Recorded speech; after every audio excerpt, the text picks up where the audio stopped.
Hey, all you dumpster divers! Welcome to Movie Garbage, a film podcast that is 80% talking about media and our experiences, 10% talking about the movie, and then 10% talking about current events to date the episodes. I am Ed Bobinchek, the guy who does these intros, and of course, the guy who does the better ones is Matt Lewis. All right, Monster Hunter, commencing virtuous mission, Metal Gear. That'll make more sense in a little bit, guys. It doesn't make any sense to me. Oh boy. Kiss my cat. So yes, we did Monster Hunter. Oh wait, there was another thing besides that little Metal Gear ref. I want to bring back a little segment of that we used to do way early on in the podcast. So like what, 12 years ago? Yeah, about 12 years ago when we first started the episodes. A little bit of some reviews from people who gave this movie 1.5 stars. Oh, yeah, that's right. We did do that. Yeah, okay. This is from Letterboxd from Jasper.mp4. Using all their imagination, they could come up with a desert full of big spiders. That's not a fantasy world, that's Australia. And another one from Cinema Void, another 1.5. I wasn't interested in the Iraq War, and I'm definitely not interested in the Iraq War with Pokemon.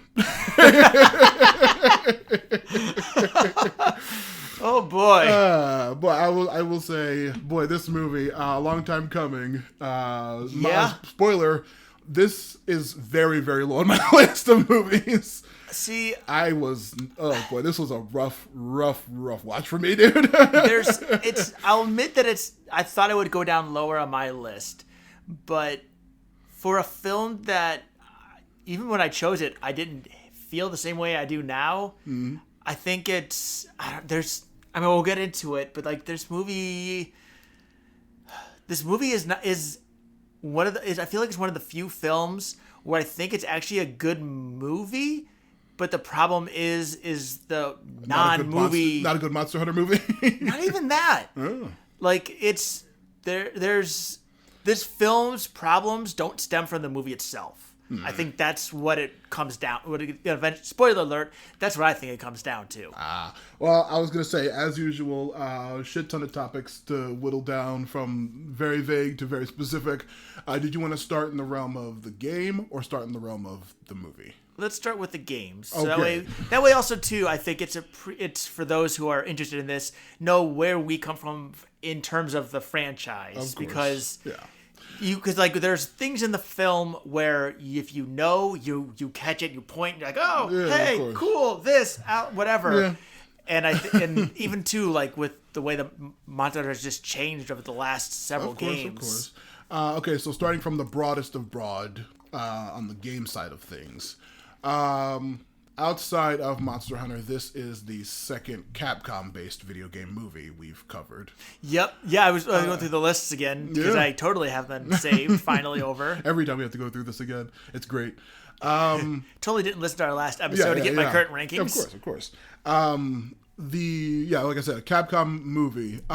Speaking of Capcom, Actually, you know what? If I had a nickel for every Capcom-related movie starring Mila Jovovich and directed by Paul W.S. Anderson, I'd have 2 nickels. Yeah, which isn't a lot, but it's crazy that it's happened twice. Twice so far. Hopefully, never again. Outside of Monster Hunter and I guess presumably Resident Evil, what other Capcom series are you a fan of?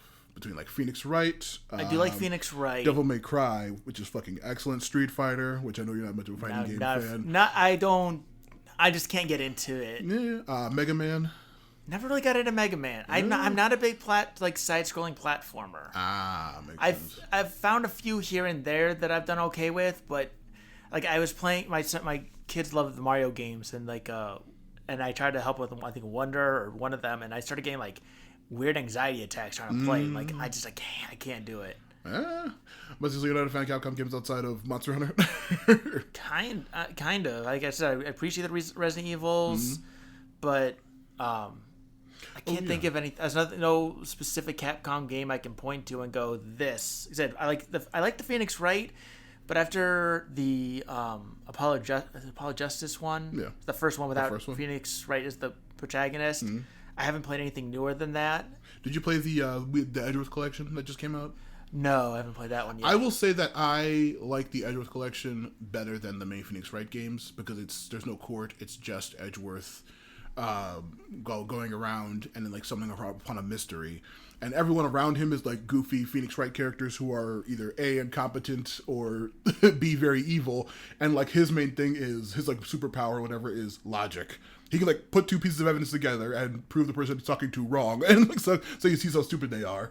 And so like, I much prefer that than the court system because I don't have to deal with that idiot judge who's a character in the Edgeworth games, but is still like, you know, more of like a goofball who's like slightly in the way sometimes. But like I really like the Edgeworth games. I think I did play one of the Edgeworth games. That. The remaster just came out of like the collection of both of them. The prequel series, so the like past game that just came out with like the Ryoma, whatever his name is, it takes place in like the 40s. Jeez. It's really, really fantastic. I like it. It's probably one of the best Phoenix Wright games around because like everyone is like appropriately, you know, racist and silly. Oh. But because it takes place actually in Japan, and like the protag moves to London, and there's like a goofball Sherlock Holmes like detective you're dealing with the entire game. And there's some really good mysteries in it. It's really, really, really fun, and it deals with like the racism regarding England to Japan and like the, you know, like early. But actually, it's like the 20s. Something. It's before World War I or II. Jesus so it's Christ. like really crazy. Are we really quiet, by the way? Is that just me? No, I'm always like that. I'm always mumbly. Okay. Just making sure that wasn't just me. Yeah, no, my audio is always so fucking super low. Resident Evil, I remember we talked about it because the when we recorded episode 4 of the podcast, the Resident Evil 3 remake came out. Yeah, that's right. Didn't we initially? Yeah, we're we gonna planned try it for 2, and then we had no time, and the year passed, and then we COVID got around to happened. 3. Yeah, COVID, of course, which also ties into this movie once again. And then we recorded it when 3 came out. Did you get around to beating 7 anytime? Because you were talking about beating 7 on that episode like 3 or 4. Actually, no, wait, it was 2020 we recorded, so like 5 years ago now. I got deep into the game, but I never ended up beating it. Mm-hmm. I just I got to a point. Ironically, I got too freaked out to play it. It gets freaky. It got really freaky. I would say 8 has one of the scariest bits ever, where it turns into like a modern, one of those like no fighting horror games like Outlast, or like the really creepy ones like PT and stuff, where like you have no weapons, you're just fucking running for your life scared. And one of the segments in 8, and it's probably one of the scariest things I've ever played. It was really intense. It was surprised. I don't know what it was. I just got out of. I love horror films. They don't scare me as much. But video games, I started getting too into. And they're way more scary. Yeah, they gotten a lot. Yeah, when they're scary, they're scary. Oh yeah. Definitely give them a try though. Ed, get back to. Oh my god, my cat's attacking Ed again. Jesus Christ, cat. Devil May Cry 5 is the first one of the series I've ever completed.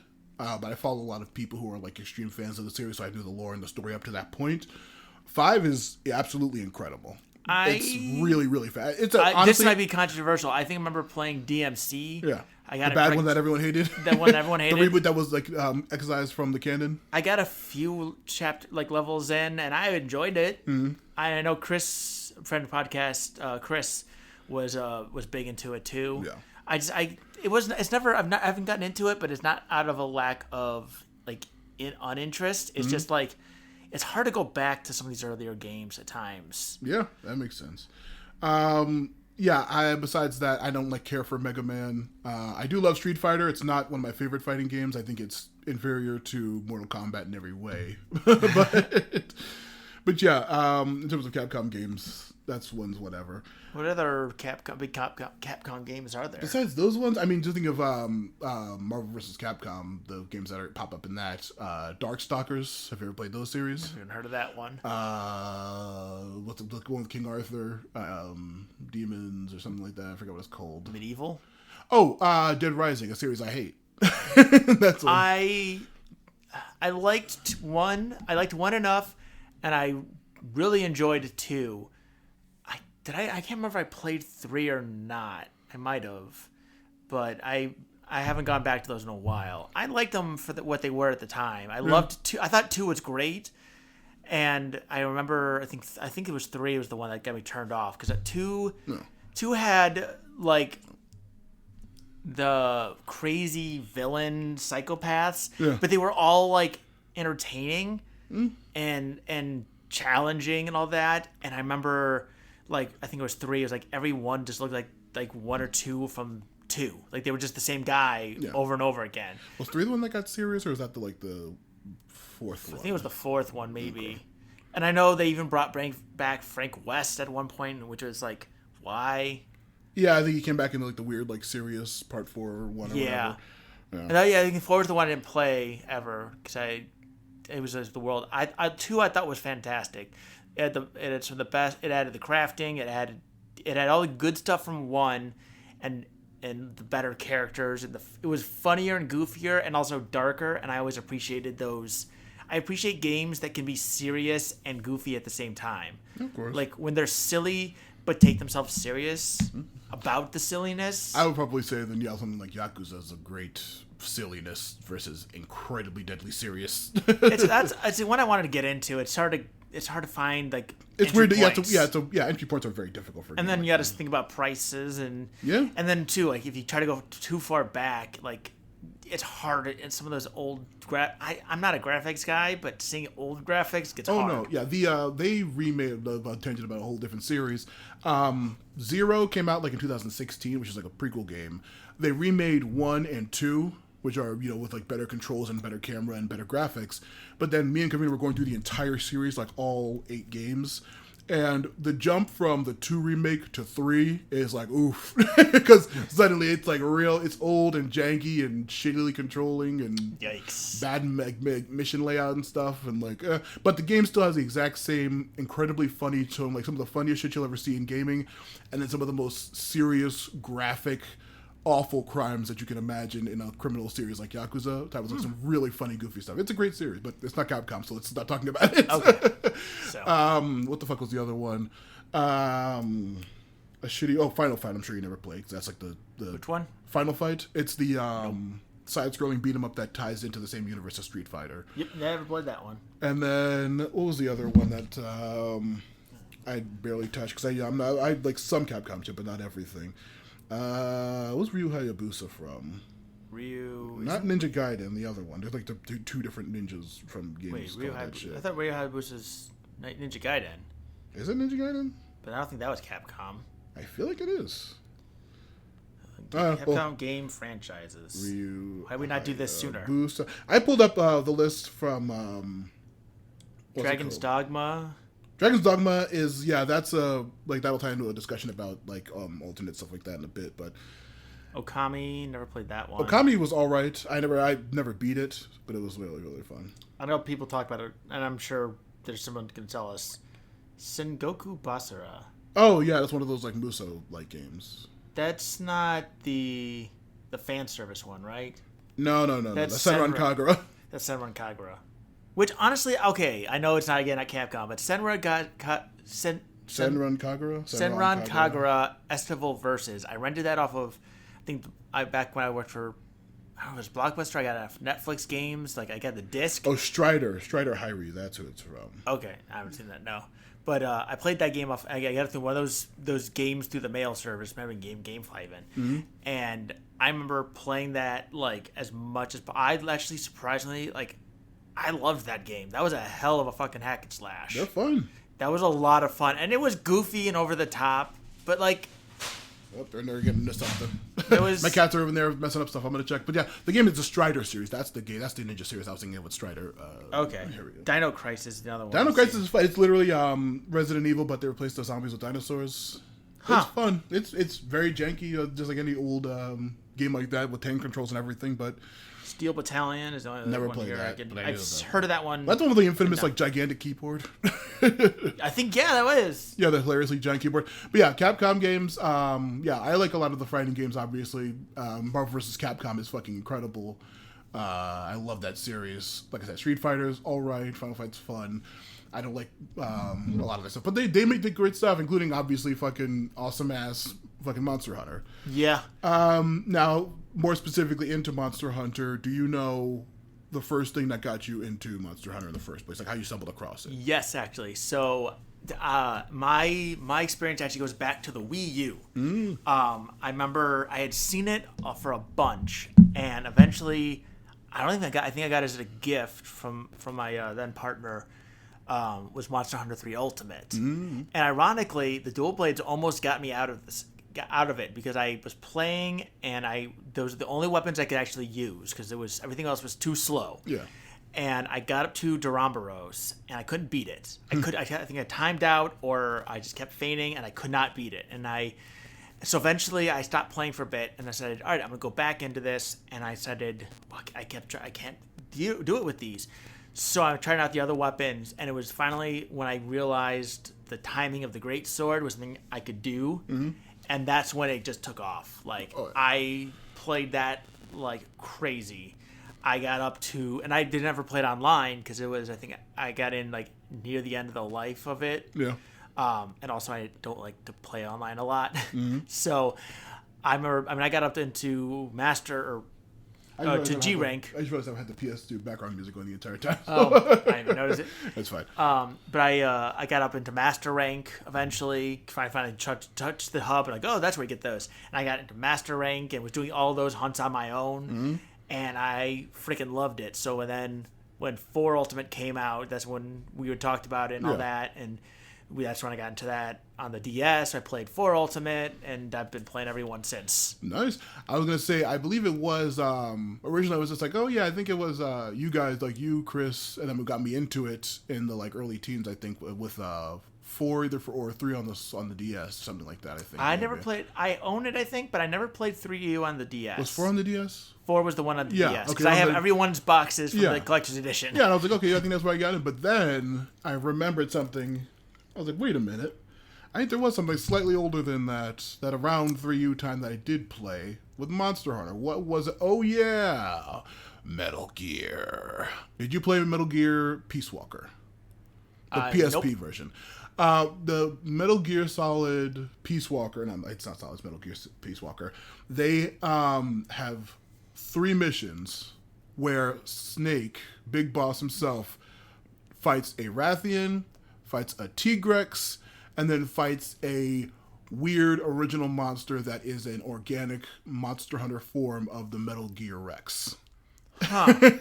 That's that. Yeah, and it's literally 100%. Like he's like a palette. He's like doing his missions in Zanzibar land, crazy, horrible war crimes, and then a Palico pulls up on a boat. He's like, he's like, come on, Trinya, let's go hunt some monsters. And so we get on the boat, and he goes to an island. We see some Velociprey, kind of like, doing their little screechy thing, and then suddenly a Rathian comes down.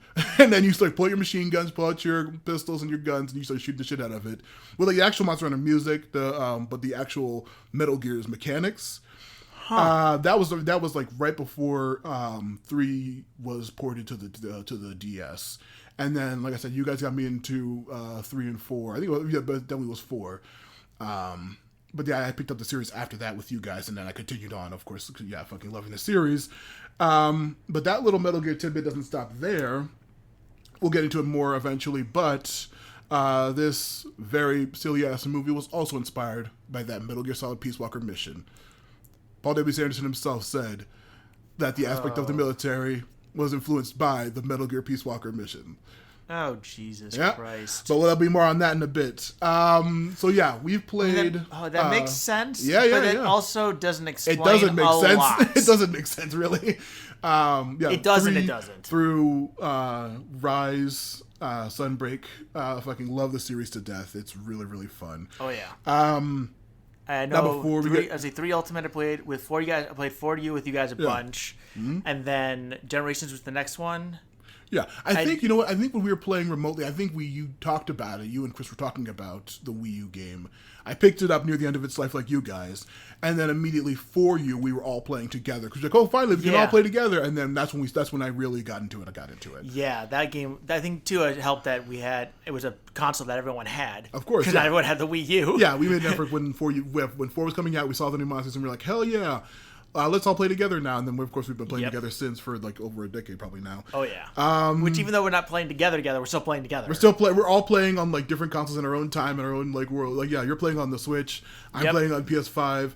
Ben and Chris are playing on the PC, but we're still all playing Monster Hunter. We're still talking about it. And I'm the only one playing it the correct way. Yeah, honestly, probably yeah.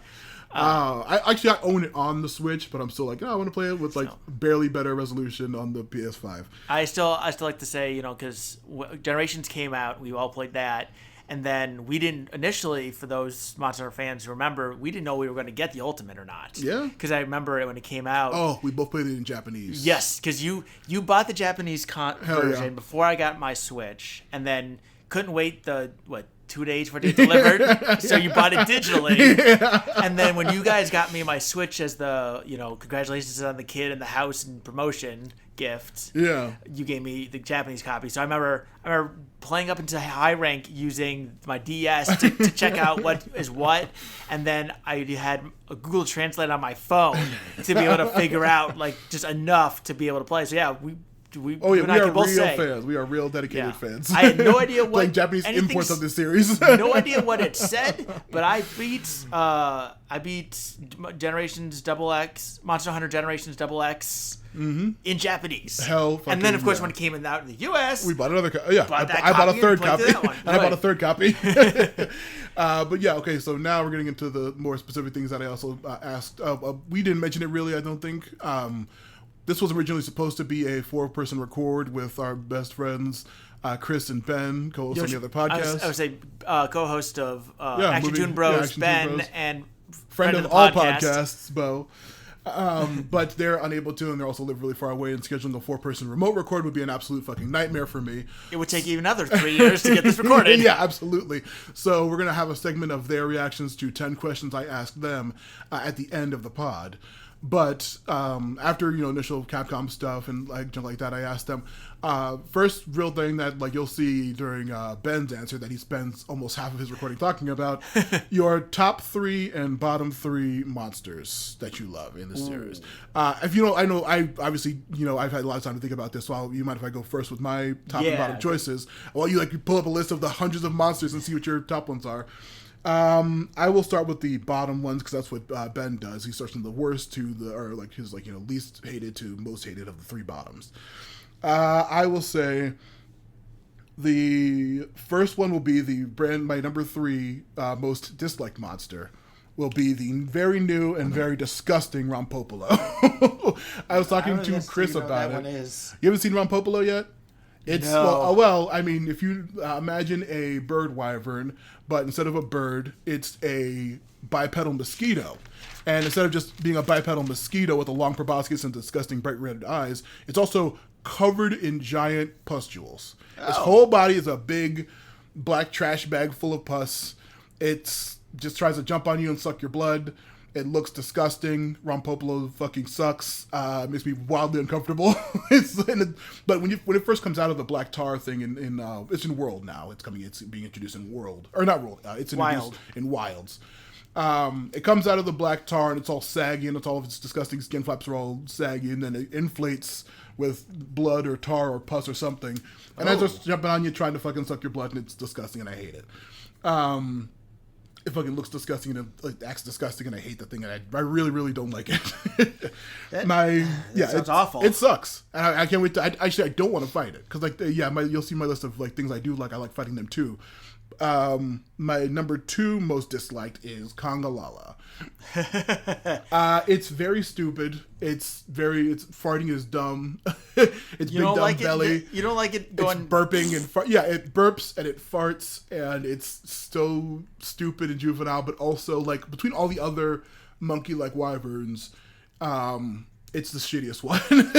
I Quechua is fun as hell. Rajang is tough, but fucking Super Saiyan Orzu monkey, that's fucking fun. Even if his stupid beam goes right through my shields and any of my weapons. Oh boy, yeah. But I think he's fun to fight, even if he is tough. And the Super Saiyan mode is fun. Balongo, which I know that spoiler, I know that Ben mentions in his bottom ones, is just a fun little dumb baboon that throws snow. That's fine. But fucking Congalala, it's colored stupidly. It burps and it farts. It's not funny. It's just his stomach gets all dumb and bloated. You have to hit it in its dumb unbreakable stomach. It sucks. I hate that stupid thing. It's big old butts always in your face. Then I will say my number 1 dislike, which I've made very well known to all of my friends, since it's one of only one body type of monster is the fucking Najrala. I hate Najrala so fucking much. There's the snake one? Yeah, the stupid snake. Okay. I talked to my friends multiple times about it because I fucking hated it in 4U. It's stupid. It's dumb beak nose, looks like a koala nose. It sucks to fight. Its stupid coil move sucks. Whenever it starts spinning around you have to like find a little gap and jump out of it before it does its stupid crush move that goes through shields as well. It's so shitty. I hate fighting it. It feels like it leaves the area way often than other monsters do. Remember when that was a thing? Yeah, I remember. Oh, Yeah, God, it sucks. Najrala is very incredibly annoying to fight. I think it looks stupid, and its mechanics are shitty. Also, I never wear any of its armor or any of its weapons. I never make anything out of them. Whenever I've done hunting, I just fucking completely neglect the materials because I don't want to think about it again. It's my most hated monster. You know, going through this list, going through this stuff, I've got a lot that I don't like, but I was like the opposite problem. I was just like, oh, I like that one. Oh, that guy's cool too. No, that guy's cool. If you're still going, I can go through my top 3 that I love. Yeah, go through your top. All right, my top 3 that I love. Number 3, Mizutsune. I love Mizutsune. It's a beautiful looking monster. The soap effect is so fun and interesting. I even use Mizutsune as a template for a very important character in my like D&D series that was a champagne dragon that was a docent for a museum that's also very important to like another character's major lore later. But I love the aesthetic of the bubble beam. I love the bubble effects. It's very cool and very fun. It's all weird and soapy, and it's like the pearlescent colors on the actual Mizutsune and the fox aspect of it.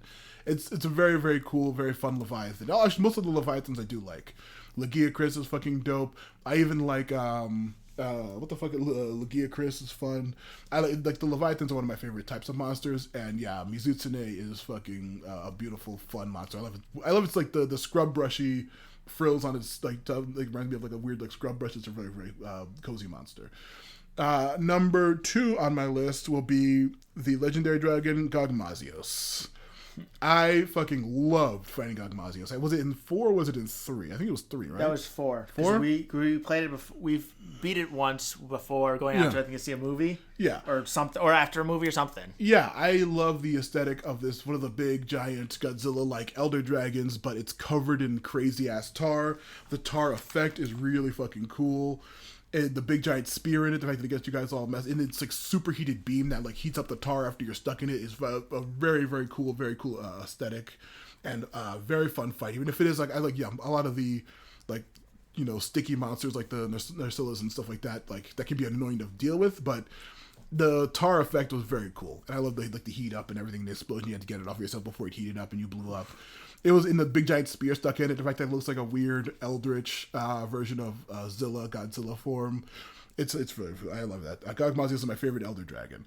I wish it would come back, but I guess it's too weirdly unique, like physically and everything, to ever come back in another game series. But I would love for it. I mean, they just they use bring back skin everybody monsters all the time. But I think it might have like a use like the shitty ass Najrala. I think it might have an original like model or something like that. That's why they never bring it back on purpose or for whatever reason. It's really cool. I mean, they brought back snake or spiders. Yeah, so, which I'm very happy about because fucking Lala Barina was like number 4, the new like weird rose ballerina spider. I haven't really seen much of the. Honestly, good. I'm glad you. I'm happy you have it. I wish I was like you. I wish I didn't, because I normally don't. I normally try to avoid spoilers, but like I just happen across it all the time. I run into this. I'm just gonna run into the point of looking up stuff that with games like I don't know.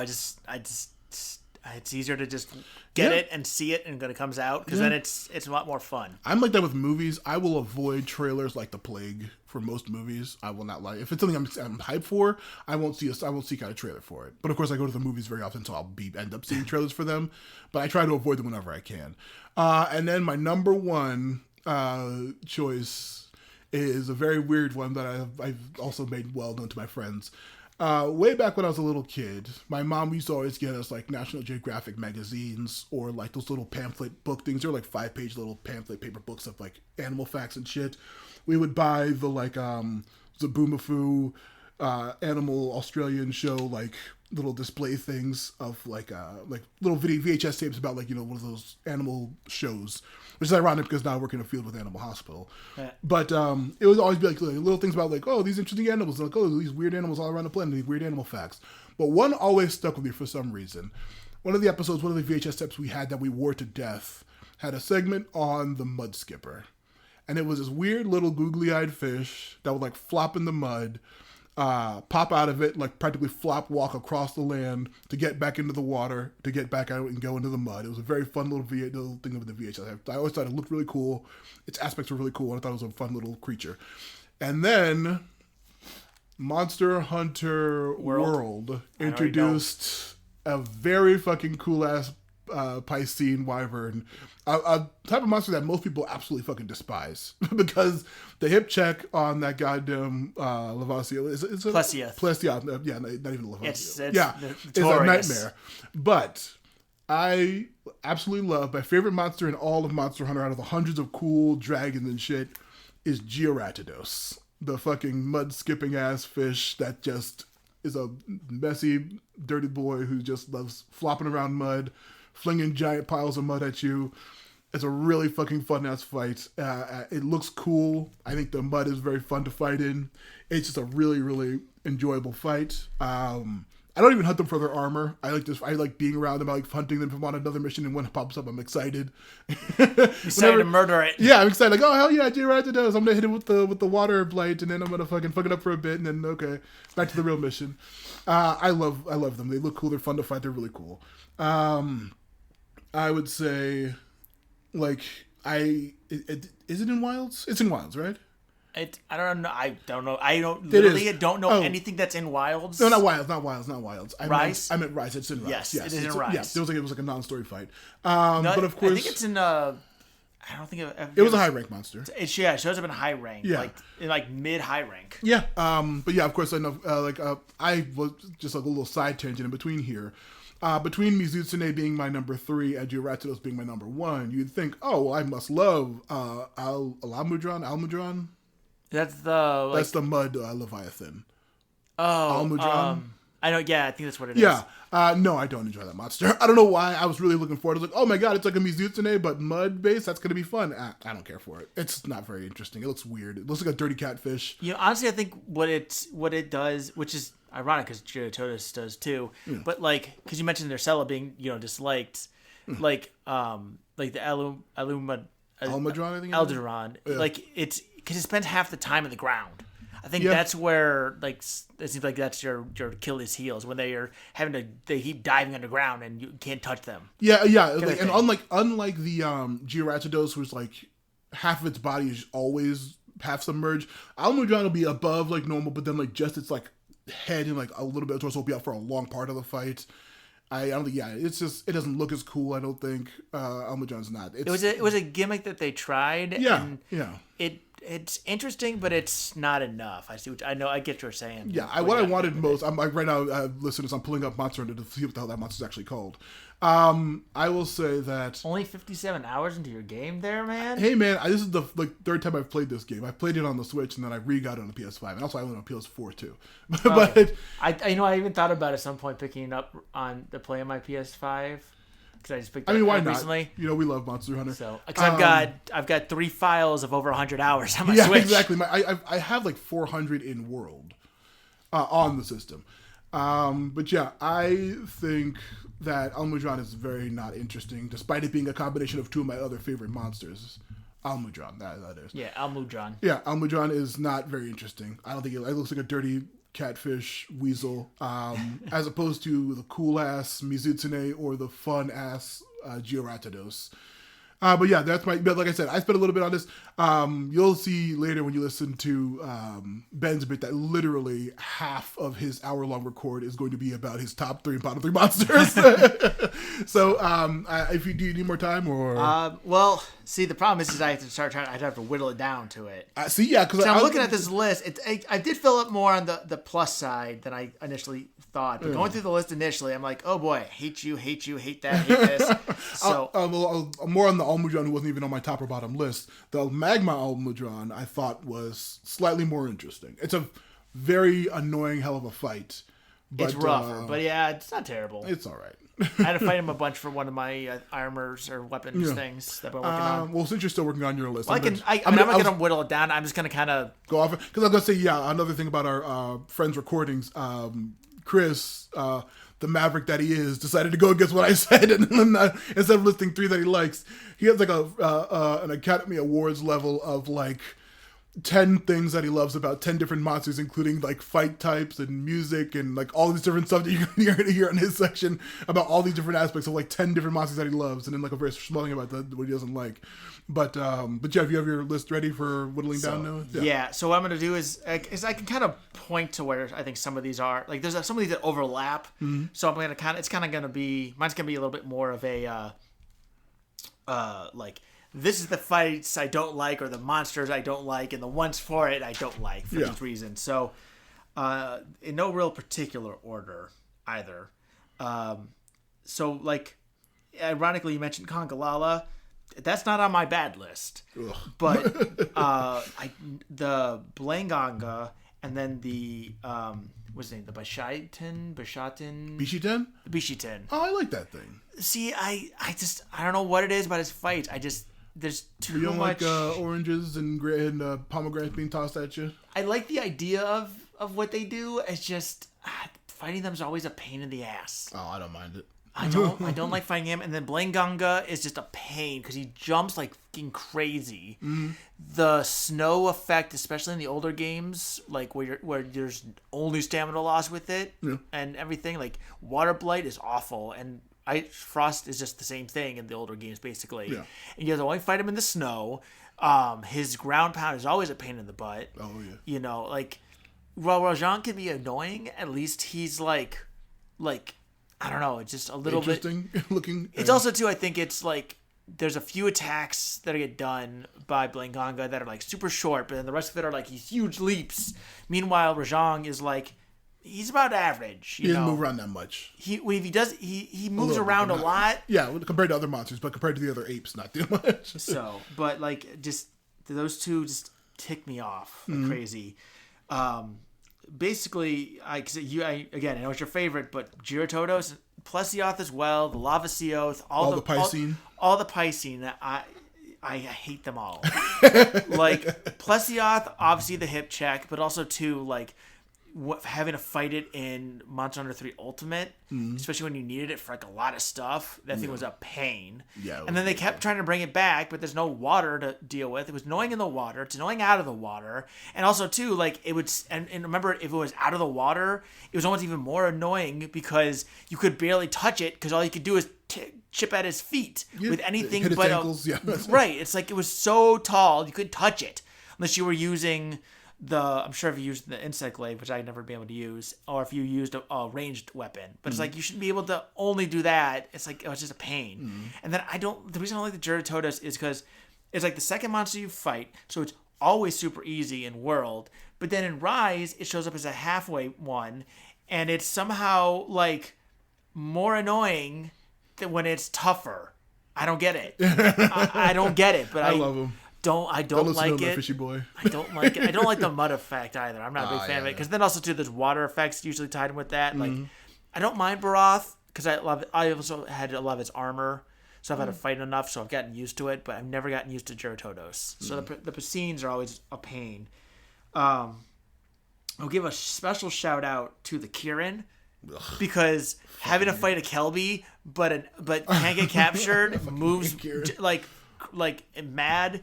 And it also like has unless you have mind's eye or using a ranged weapon, like your attacks bounce off of it all the time. That's annoying as hell. Oh yeah. So that thing is awful and I hate it. But it like also a special shout out to Nibblesnarf. Nibblesnarf was on my list originally, but then I remembered Ron Popolo exists and I fucking deleted Nibblesnarf and put that one on there. Honestly, he's not as bad, and he does not like he's a special shout out like on the lower end, I should say. Like Kirin is like a just cracking it. Nibblesnarf he's one of his only kind. I don't love him. He's well designed and interesting, but I don't like to fight him. What about Gobel? I never disliked the Gobel. I fucking hate both Gobel and Nibblesnarf. I think they both suck. See, because I think it's because at least in the water you had more control over hitting the Gobel, whereas like the Nibblesnarf only being in the sand, and then it's like the two areas it's always in. Like it was like less variety, and I liked the idea of the anglerfish getting its own monster. Yeah. I also did not. Once you get the hang of it, and maybe it's because I used great sword where like 3 hits kills something if you do it right. I never had a massive issue with underwater combat the same way I think a lot of folks did. In 3 of the water, right? Yeah. I started off with the hunting horn, and that was not great underwater. Like a lot of those I can see that. but we'll get into weapons after this. But Yeah. I'd say the biggest, and it's represented by 2 different ones. I guess they're bird wyverns. I hate Gypceros. Yeah. I think its concept is interesting, but I hate it. And I hate the Yan Gargoyle. Yan Gargoyle fucking sweet. Yan Gargoyle. Yan Gargoyle was the one with the purple one? Yes. Yeah, that fucking thing sucks shit. Because again, like the Kirin, it's everything bounces off of it basically, Yeah, and it's fucking- too tall to hit like Plesioth. Mm-hmm. It moves like infrequently terribly like the monkeys, and poison affected. And I think it had like strong poisons too. Usually, yeah, really strong. It was a pain to deal with, especially because you always needed its face broken, and that was you have to hope you could get it down and hope you could hit it. The Gypceros is a little less annoying. Another one that's like just off it's like number 5 on my just off my list. It's Gypceros. close. I was so pissed when it's coming back in World. I appreciate the idea of it playing dead. The problem was It's is funny. it's if it's the quest that you're on, it's like you you know. Yeah, you know you already something. know it. Yeah. Like honestly, if the game tricked you, I think that and it straight up said quest completed, and then it said psych at the end, but it did it infrequently. That would be honestly, I would take it off my list for that. I'd give it credit if it was more annoying. But as it is, it's like, okay, now I just have to wait, and, okay, I got a chance to heal, cool. But you can't do anything to get too close, and the second it hits you, it sends you flying, poison, the flash can be annoying, having to break its head is annoying. Ugh, God, I hate those 2. It's a pain to fight. Well, I'm glad they haven't been back in a while. Oh, God, Yan. They weren't in freaking fun ass Rise. At least Yan Cuckoo was like, I don't mind Yan Cuckoo. because it was so... It was kind of like fighting like the Jaggies or the Jagras and all the drones and opening, everything, all the Velocos, the whatever. It's like they're a pain, but they're also like they're not hard, and they're also so basic because they're early monsters. Yeah, it's supposed to be like early training shit. Yeah, so Yan Cuckoo did that, but Yan Gargoyle was a harder one, and it was hard and it was annoying, and I hate it. And you, so. On the good side here, this is where it's a lot harder for me because every single one of these is different for the most part. So I'm just going to kind of read down the list here, and I'll stop on the ones maybe that I think are a little more interesting to talk about. So I like the Congalala. To be fair, I had to fight the Emerald Congalala a bunch in Generations Ultimate to get armor. And it was a really good armor set, and I got so used to it that because when you fight monsters a lot, there's 2 things that can happen: you get tired of them and you hate them because they're always a chore, or you realize that after you fought them enough, you are very easily able to exploit them. And I think the Congolalas were like that, them and Emerald, because like you could see it getting its thing, you'd see it getting its whatever going up. And maybe too, I was fighting the Emerald, which didn't have the stink effect, and that was more annoying than anything than the blast. But I don't dislike Congalala for comparatively. I hate it. Nursilla is on my list. Really? Yeah. It was And I think that would be one of my tops. If I had to put it in the top 3, I think it goes. It's right off of mine top 2. Yeah, If it's not top 2, it's number 1 for me. Because, and it's from 1, I love the fights on it. 2, I love how as you break it down, it looks vastly different. Yeah. The swinging gets annoying at times, but I also love the lore behind its design and what you're breaking off of it. Yeah. Because you're not just, I've cracked its leg or broke its jaw. It's literally and also it kills the Gypceros. Yeah, and it's a dead Gypceros, which is the best skins part. a Gypceros and wears that, and that's why I think it's the Shrouded Nursilla has the electric Gypceros, so that's why it has different powers. Yeah. Whatever. I love that it literally skins and wears the skin of its prey Of a shitty monster. as protection. Like, that is a cool design. It's very fun. I wish this movie represented the fucking coolness of Nersilla's. I don't think they didn't. No, I wow, think they I spent think too they- much time on it. I think is that what they did. did the dirty. I Tangent in the middle of your list. Rachna Kadaki. I really like, in RPGs and like especially video game RPGs, I love summoning and like stuff like that. The Rachna Kadaki being like a spider type that actually utilizes the little spiders and like summons them and has them do like the fire tricks and all that kind of stuff. I really enjoy that, and that's why I was upset that Nersilla didn't come back, but I do like this as a replacement using the same type. I like fighting them. They're fun. I don't dislike it, but I think I don't like that the alternate, the Pyre, is just it, but more fire. But more fire, yeah, I wish it was a different type. That would be more interesting. Yeah, I think they could have done that. I mean, honestly, it would have been interesting to have an electric on it. Yeah. It would have been, because you'd still be able to shoot stuff out and True. all that and all that. Temnosarin. I think maybe it's because I like this. The Nersilla had an uncanny speed to it that I appreciated. And like when it's going across the field and like when you're It like had a first fighting real it, fun- the side to move like moving Yes. forward was really cool. And it was such a fun monster. It really was. I think because it wasn't that, it took it down a little bit for me. Yeah.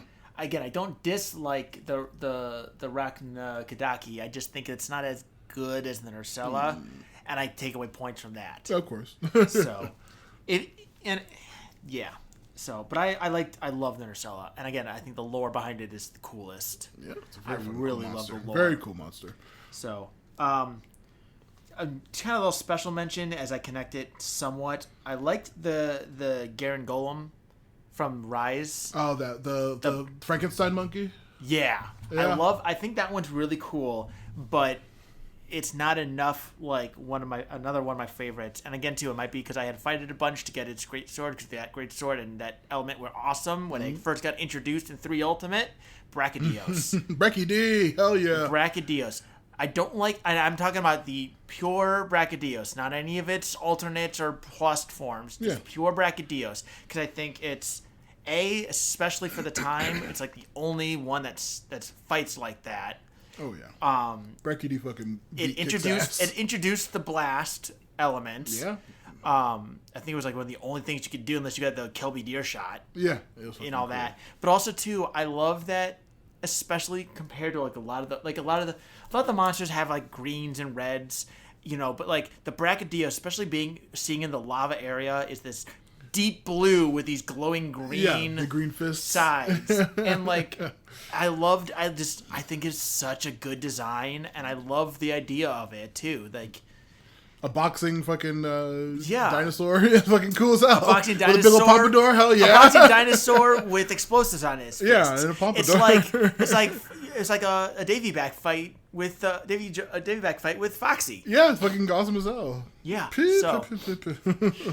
So that's up there. I like the design of the owl, Malfesto. I wish that thing came back. It was very cool. I think it was a fun little fight to have. It was a fun little guy. So he's special mention. Shout out to the Malfesto. We see you. We appreciate you. Yeah, we appreciate your work. We hope you come back someday. Yeah. So, Gogmazios is definitely one of my big ones. And I think, too, is connected to when I finally beat it. I tried on my own. I couldn't do it. And then you and I beat it. I think we had when we did it was 2 minutes left in the challenge. We had gone through the whole 50 minutes. Yeah. And it was back and forth and back and forth. I think we had lost we had 2 feints on our belt. So it was down to the wire. And it was just yes, we did it. And it was a fun fight. Yeah, very fun. I love the weird singing mechanic, and just it looks cool. It's a really fun. It looks cool. One of the best bird wyverns, probably. I mean, it was one of the best bird. And it was one of the best monstrous kaiju level fights, because also too it I feel like it used the environment well. You could theoretically get away with just picking at it, but by targeting a specific area, you get a big boost. Hell yeah. By using the walls that gave you extra power and instruments. It was just a great design. Yeah, I hope it comes back someday. So, Elder Dragon wise as well, I do appreciate both Val Hazak and Nergigante. Val Hazak, I really liked. I loved its design. Yeah, It's a pain in the butt to fight. Did you ever fight the Resident Evil tie-in event one? No, I didn't. Because it had a move where it turned you into a zombie. Oh snap! Yeah, you lock control your character and they're like, That's it's just like cool. a Biohazard Val Hazak, fucking cool as So, hell. I thought that was a really, and I liked that it was such a weird, unique design. It looks insane. It looks like a horror monster. It's covered in does. weird. Again, I don't remember the lore on it. I don't think I really ever investigated it, but it looks crazy. But, the Rotten Veil is all and fucking it fun. ties, and I think it ties well into the environment though. Like I know, like it's like a World was scavenger so kind of thing. fucking good at the world building. That was the best. I think it was probably the best. That was really Arguably, good. that's like the best that played. One of the best. I think what it wasn't just that. Oh, the monsters in these events are happening. It was like no, you see the way the world is designed. Like The new you world, have yeah. the Rotten Veil right below the what is it called? Not the Crystal Highlands, was it? The Crystal Highlands is at the top part, I think. Yeah, but like you see, like the life up there is being fueled by the death down below. Like that's so cool. Yeah. And you even see the shift from like like where the bones are to where the rot goes. Yeah, it's fucking cool as hell. And Worlds, everything. So fun. I gotta replay Worlds. That was I gotta replay cool. Monster Hunter World. But and the last one I'll shout out here that I really liked because I loved the design and I don't even think there's another monster like this, Celtis Queen.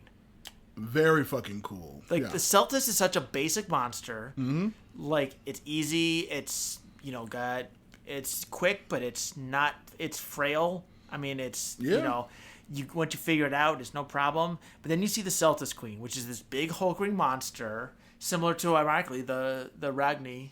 Yeah. The fact that it uses another monster. Yeah. Not only does it use it to like accent its attacks, but it will straight up kill it to eat. Yeah, when it's done, yeah. And then summon, and like honestly too, the difficulty in having to like try to split them up when you can, because that was back when you had the fucking cool zones. Yeah. That's clever. You don't see that. it's Like you very talk fun. about like with the Ragni, like using the little spiders. Yeah. Celtis Queen uses a full monster. Yeah, full of the monster just grabs it, puts it on top of her, and they're like, it's such a fun fight. Yeah. I wish, that'd be cool if that thing came back. So need yeah, a Celtis. that's one that I think is like really cool, and I Very like fun mechanic, and I yeah. like too that it's slow and hulky, where the actual Celtis is like quick and small, and like I like too that the challenge comes from not just hitting this big tank, but having to split it up from It's actually something that gives it DPS thing. Yeah. a speed boost almost. Yeah. Oh god, so fun. Like having to fight two monsters is not something you have to do normally. Yeah, I appreciate that. Hell. Hell yeah, like- Monster Hunter is like fucking hell. funny shit. Now we can go two directions. We can either talk about weapons or we can talk about Frontier. Have you ever checked out Frontier? I have not checked that Frontier It is at the all. MMO that was exclusive to, I don't know if it was Japan or China, but it was a Monster Hunter MMO.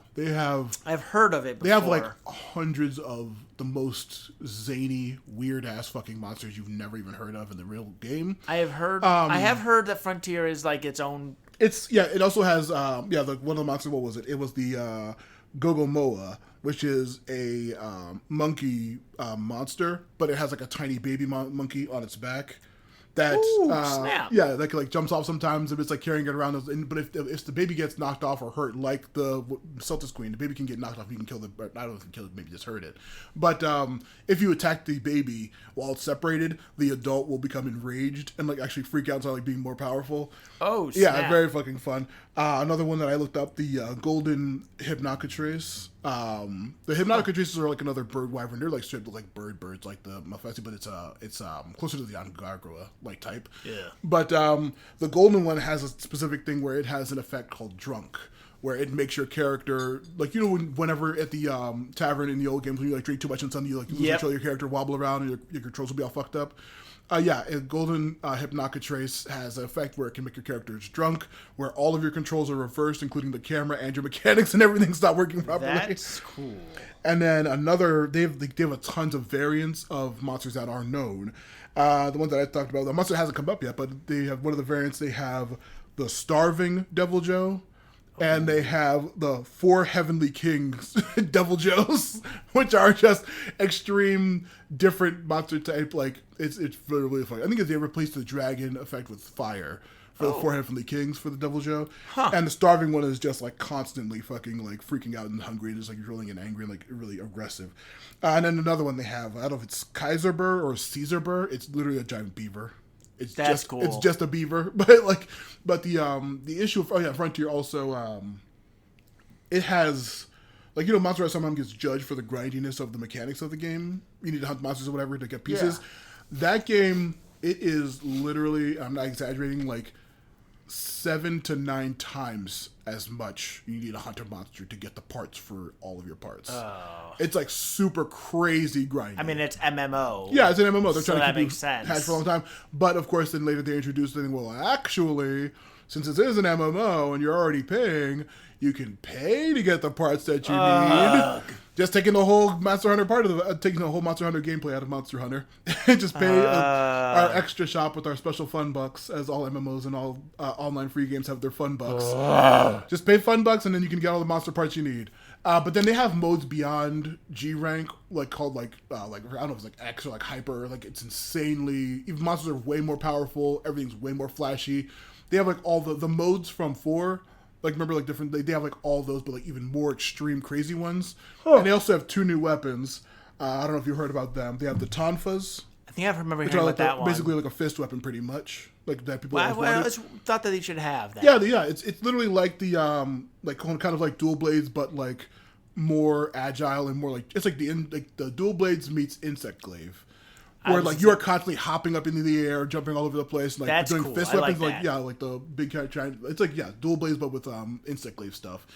And then the other one is the Magnet Spike, which is it looks like a bow, but it's actually like a weird giant axe. It's really cool. There's a crazy weird mechanics with it. They're both incredibly broken OP weapons that you can only get past G rank. But they have really cool mechanics and they're really, really crazy if you actually look up how they work. But speaking of, like, that's enough about Frontier. Neither of us have played. There are actual special English servers since the game stopped, being a service a while ago since it shut down a bit. But there are special American servers that you can't play the game still. But that requires you playing it on the PC, which isn't playing it the correct way. No, neither of us do. Like, who plays on PC? I know, a bunch of weirdos. Yeah, a bunch of freaks. Yeah. But yeah, if you want to do that super grindy, crazy Monster Hunter, I think you can play that with online MMO of the Monster Hunter, which I wouldn't mind checking out one day, but probably no time soon. Yeah, I mean, I like that. It's sad that it's got sounding like some really cool ideas and monsters hidden. Because like something too, like talking about Salty Queen and using monsters and. You mentioned the gorilla with the baby is a monster that I think you and I like more than most people do, and it only ever showed up in 3 Ultimates. Querapeko. Well, I will say one moment. Let me grab my Querapeko figurine, my amiibo, my Querapeko amiibo.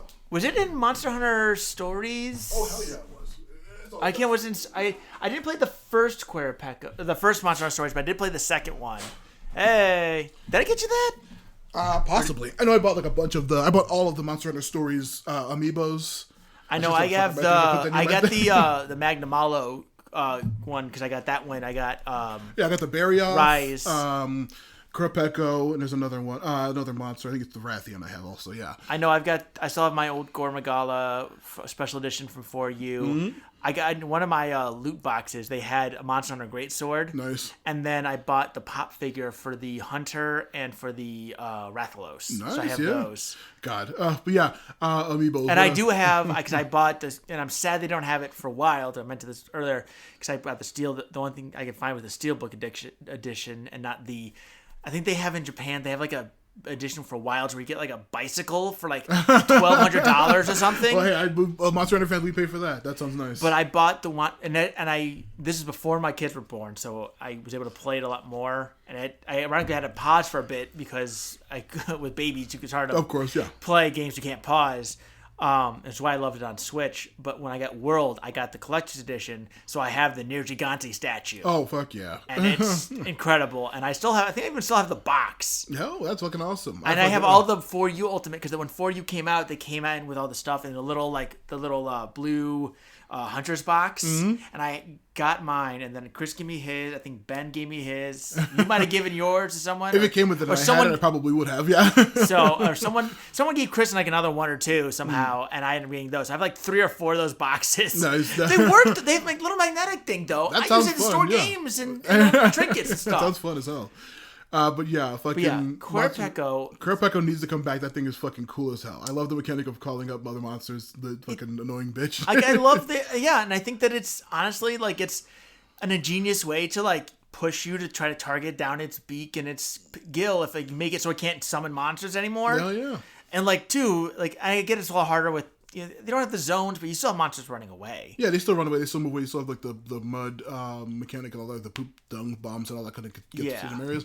I like that. I mean, that's a monster that uses basically other monsters to run away from. Yeah, so you can fuck up your fight. I don't know. I think it was you and I played. We were playing 3 Ultimate at one point.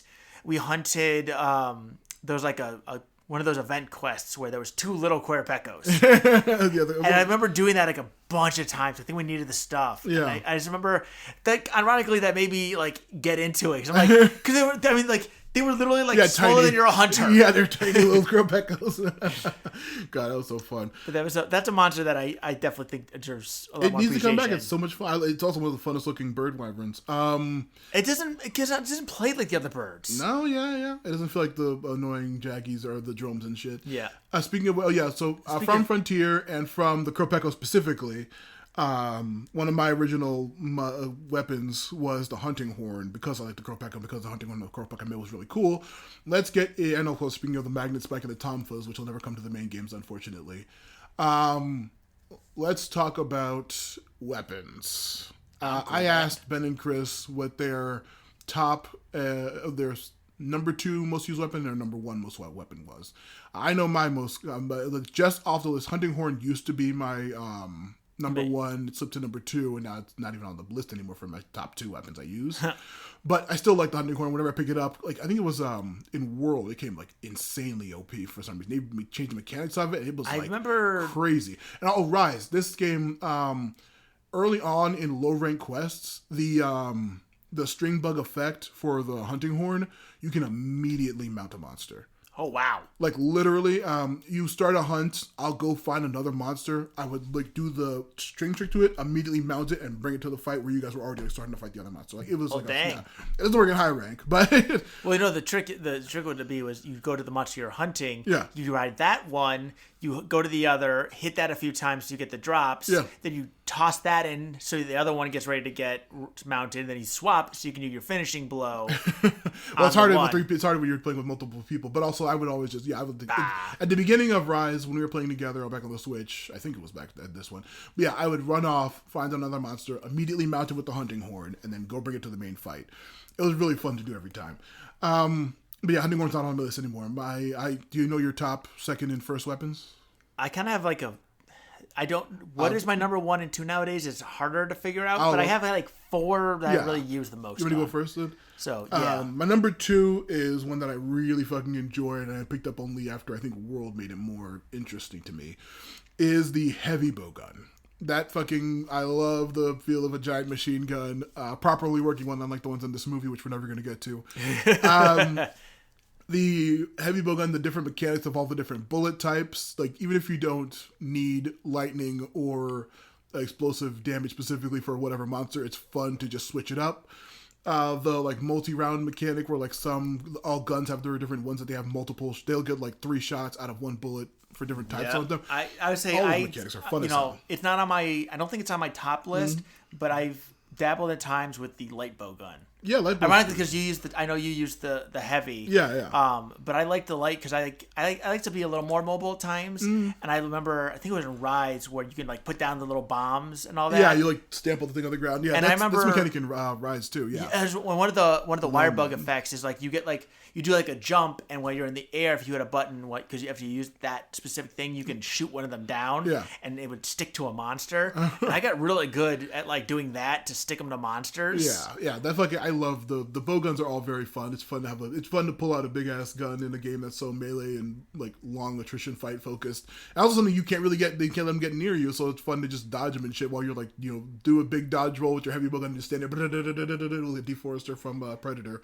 It's funny it's fun. too. Like it's because I think I in one of I think in Generations I did try it out a bit and I used it, the light bow gun, and it's it's something again too you don't see nowadays. Like back in the day, bow and both bow guns had different armor than the melees. Yeah. Like you specifically had to make gunner armor versus melee armor. I remember that. Yeah, and their defense was like a third of what it was. Yeah, but you would also get really cool effects. With you got more full effects, sets, but yeah. less, and I think even gems, but a lot less defense. Yeah, and I kind of miss that feature because it almost makes it like it makes the defense on the melee feel a little bit lesser, but then also I feel like it makes it like you're too bulky with something that's range based. I kind of like the idea, and also too like.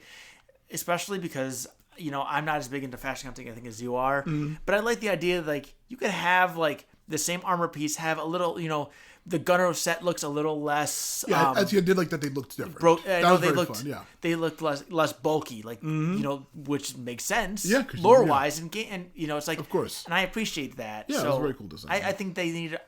I'm sure they're not going to, especially now. I know you can like bring like 2 weapons and then wild. Well, it's very, very, very fun. I was messing around with that. Which it's gonna be. I like that idea, but I like the idea of there being like a gunner set in a melee set. Yeah. Honestly, it'd be even interesting too. Like if you swapped between melee and gunner, if like your outfit change. The mantles in World kind of have effect like that.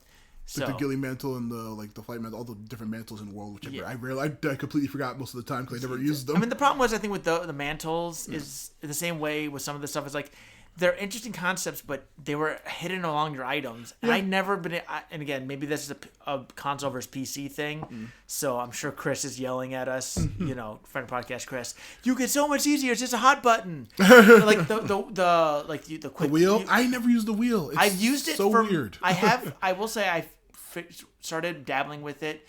In my current file, I'm playing with the bow on Rise. And I use it, and I literally just put all the coatings on it for that. Yeah, I think I never use it because with the heavy bow gun, just like I don't know. I remember the arrow was a little different, but like having to cycle through the ammo so often, I just have no like interest in like having another thing to cycle through, so I never think about. And that's part of it. Yeah. That's why the mantles in there are so difficult. I'm going through items. I'm cycling through items to get back to my fucking whatever deodorant or whatever Firecaster or fucking potion or like flash bomb, and then also cycling through the ammo in a different menu. I don't need to be cycling through a fucking also the right analog stick to turn into. And then you gotta try to set it and hope you get to the right spot as your. And if you change your like equipment or whatever set, it might fuck it up, and I'm not gonna go in and reset that. That was the other. Yeah, that was the other problem. I never bothered using it. But yeah, I like the light bow gun. I was bringing back up Frontier. I don't know if it was Frontier or the other weird one. There was a medium bow gun at one point. Yeah, there was one. Probably medium. In one of the probably games. Frontier. Possibly. I can't remember a bunch of weird freak shit. I don't know what to. Yeah, but it was. I think I don't know. I didn't look up the mechanics. I didn't know how it worked, but I knew that there was a medium bow gun at some point. But my number one weapon that I knew you now use all the time practically, whenever I get into a Monster Hunter game, a medium ente, I have to switch to my fucking Gunlance, the fucking funnest thing in the world. I love barely being able to move. I love being able to tank almost anything, even in fucking master rank.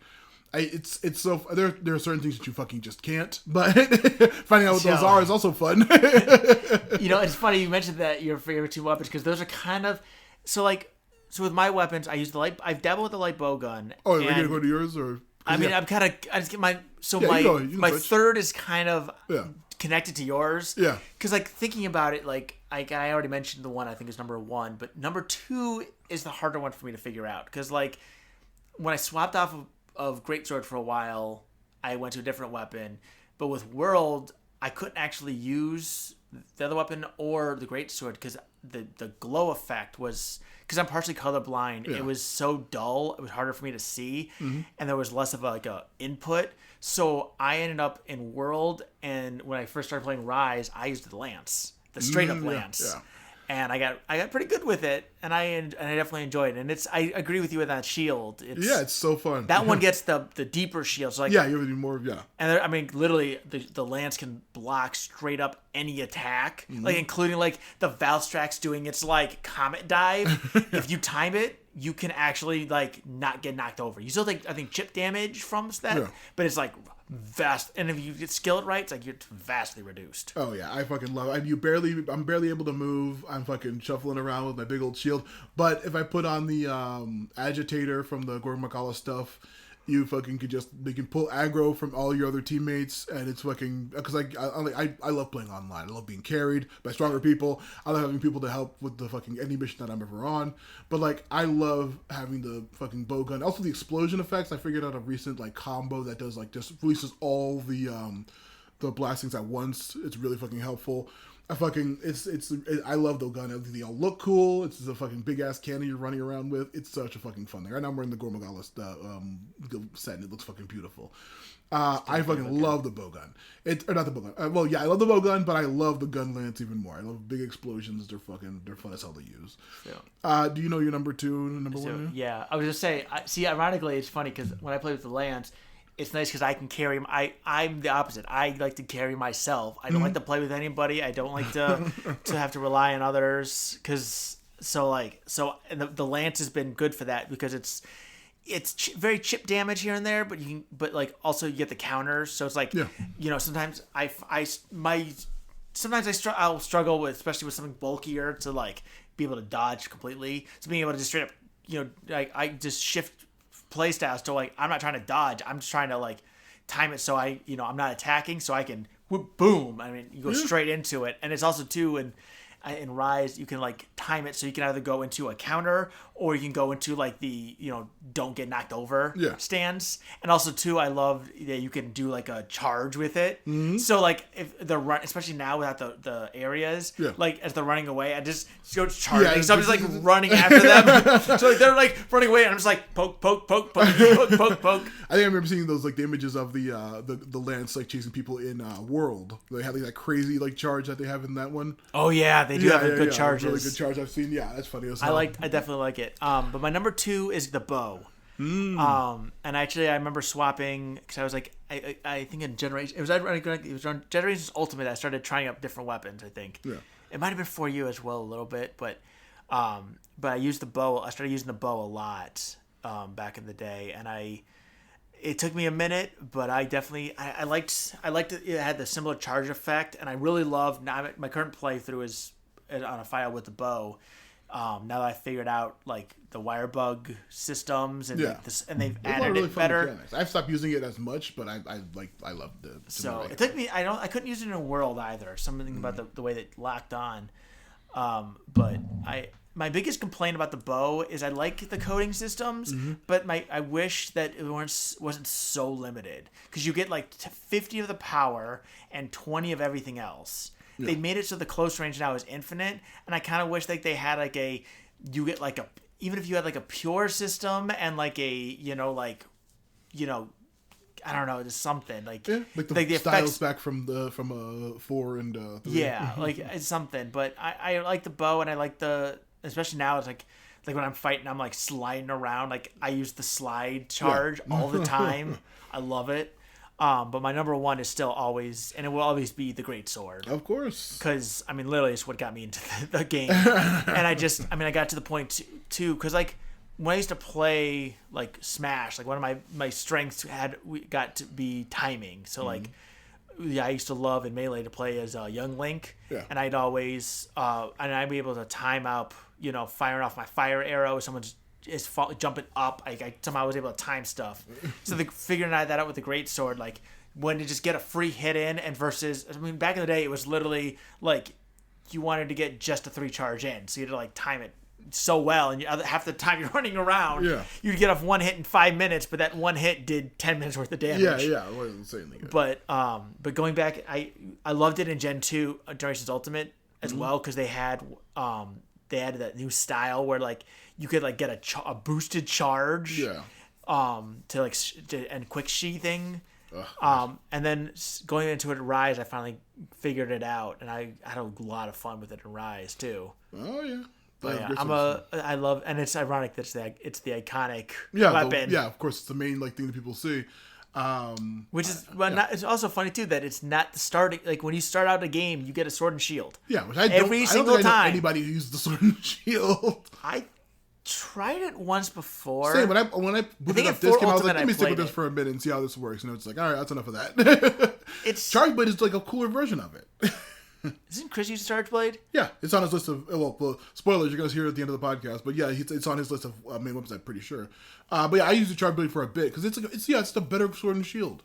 But you can't use the items when it's equipped, can you? 'Cause that was the one thing that about Sword and Shield I remember that like if you were you could you don't have to put it away theoretically because you still move fast and you can use items. Yeah, you were. I don't know about the items thing, but possibly, yeah. I've barely used Sword and Shield for more than 10 seconds, but it's the Charge Blade I think is a cooler version of it. I gotta say I think I did use it in one. And if it wasn't Generation Ultimate, it was 4 Ultimate. I did use the Sword and Shield for a little while. Yeah, just try it. I use everything. Like I used it for a good more than just like 1 or 2 hunting. I used it for a good chunk. I was near the end of World. I was using the hammer a bunch just because it's a weapon I never used or never had really interest in using. But and I had a lot of fun with too, it. isn't it? Yeah, it's what Ben's I think on his list possibly. We'll find out at the end of the podcast when we listen to his hour-long thing about Monster Hunter. We love you, Ben. But yeah, the hammer I used it for a bit at the end of my World time, and it was very, very fun. I get the appeal of it. I'm sick with my gun lance, but it's cool as hell.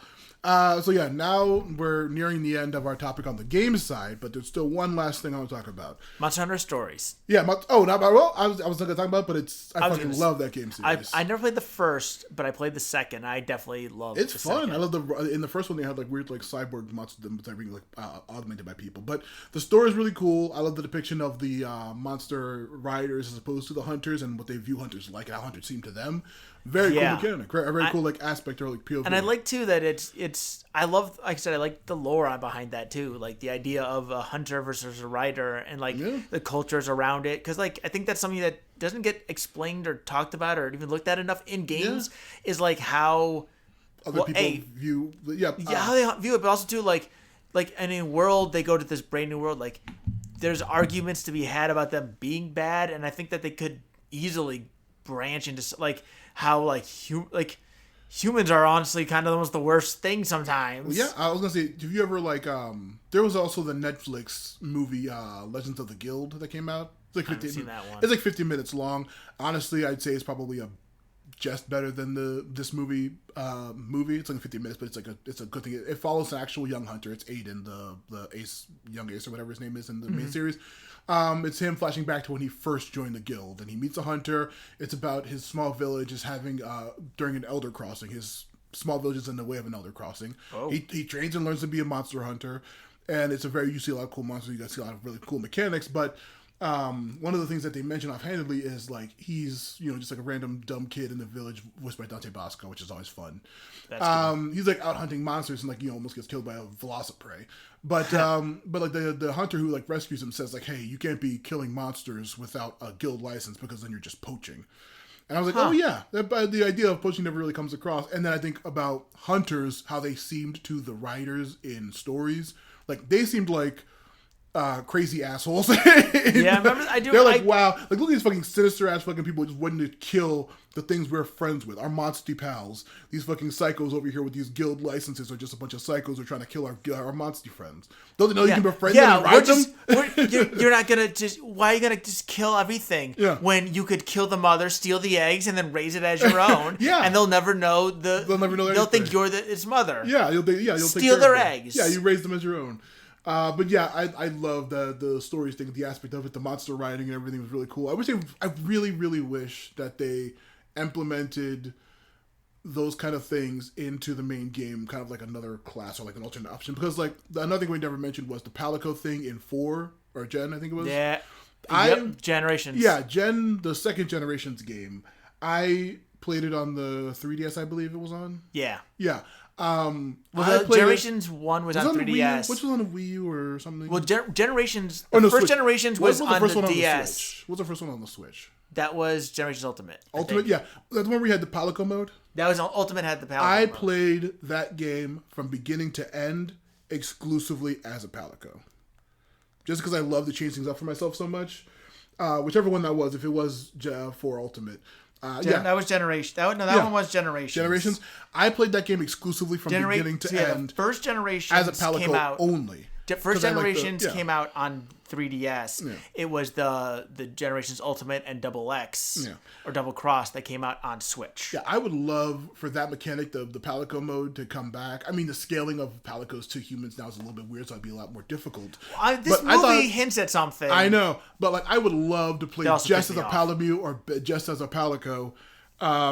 Or it'd be really fucking psyching me the fuck out. You have hunters and you have riders in the new game. That would be, I mean... somehow, I don't know, take away half the hunter's moveset, as annoying that would be, give them a small monster that they can actually fight with, like a fucking summoner or a beastmaster in another thing. That would be so fun to implement somehow, if you can. But that'd be really, really cool. Even if you had like a particular, honestly, I'm surprised they never put a whip weapon in. Yeah. And I know, and I see use a whip to be the Beastmaster thing. It's a cliche, but still, it seems fun to be like I said, I like summoning classes, I like Beastmaster classes.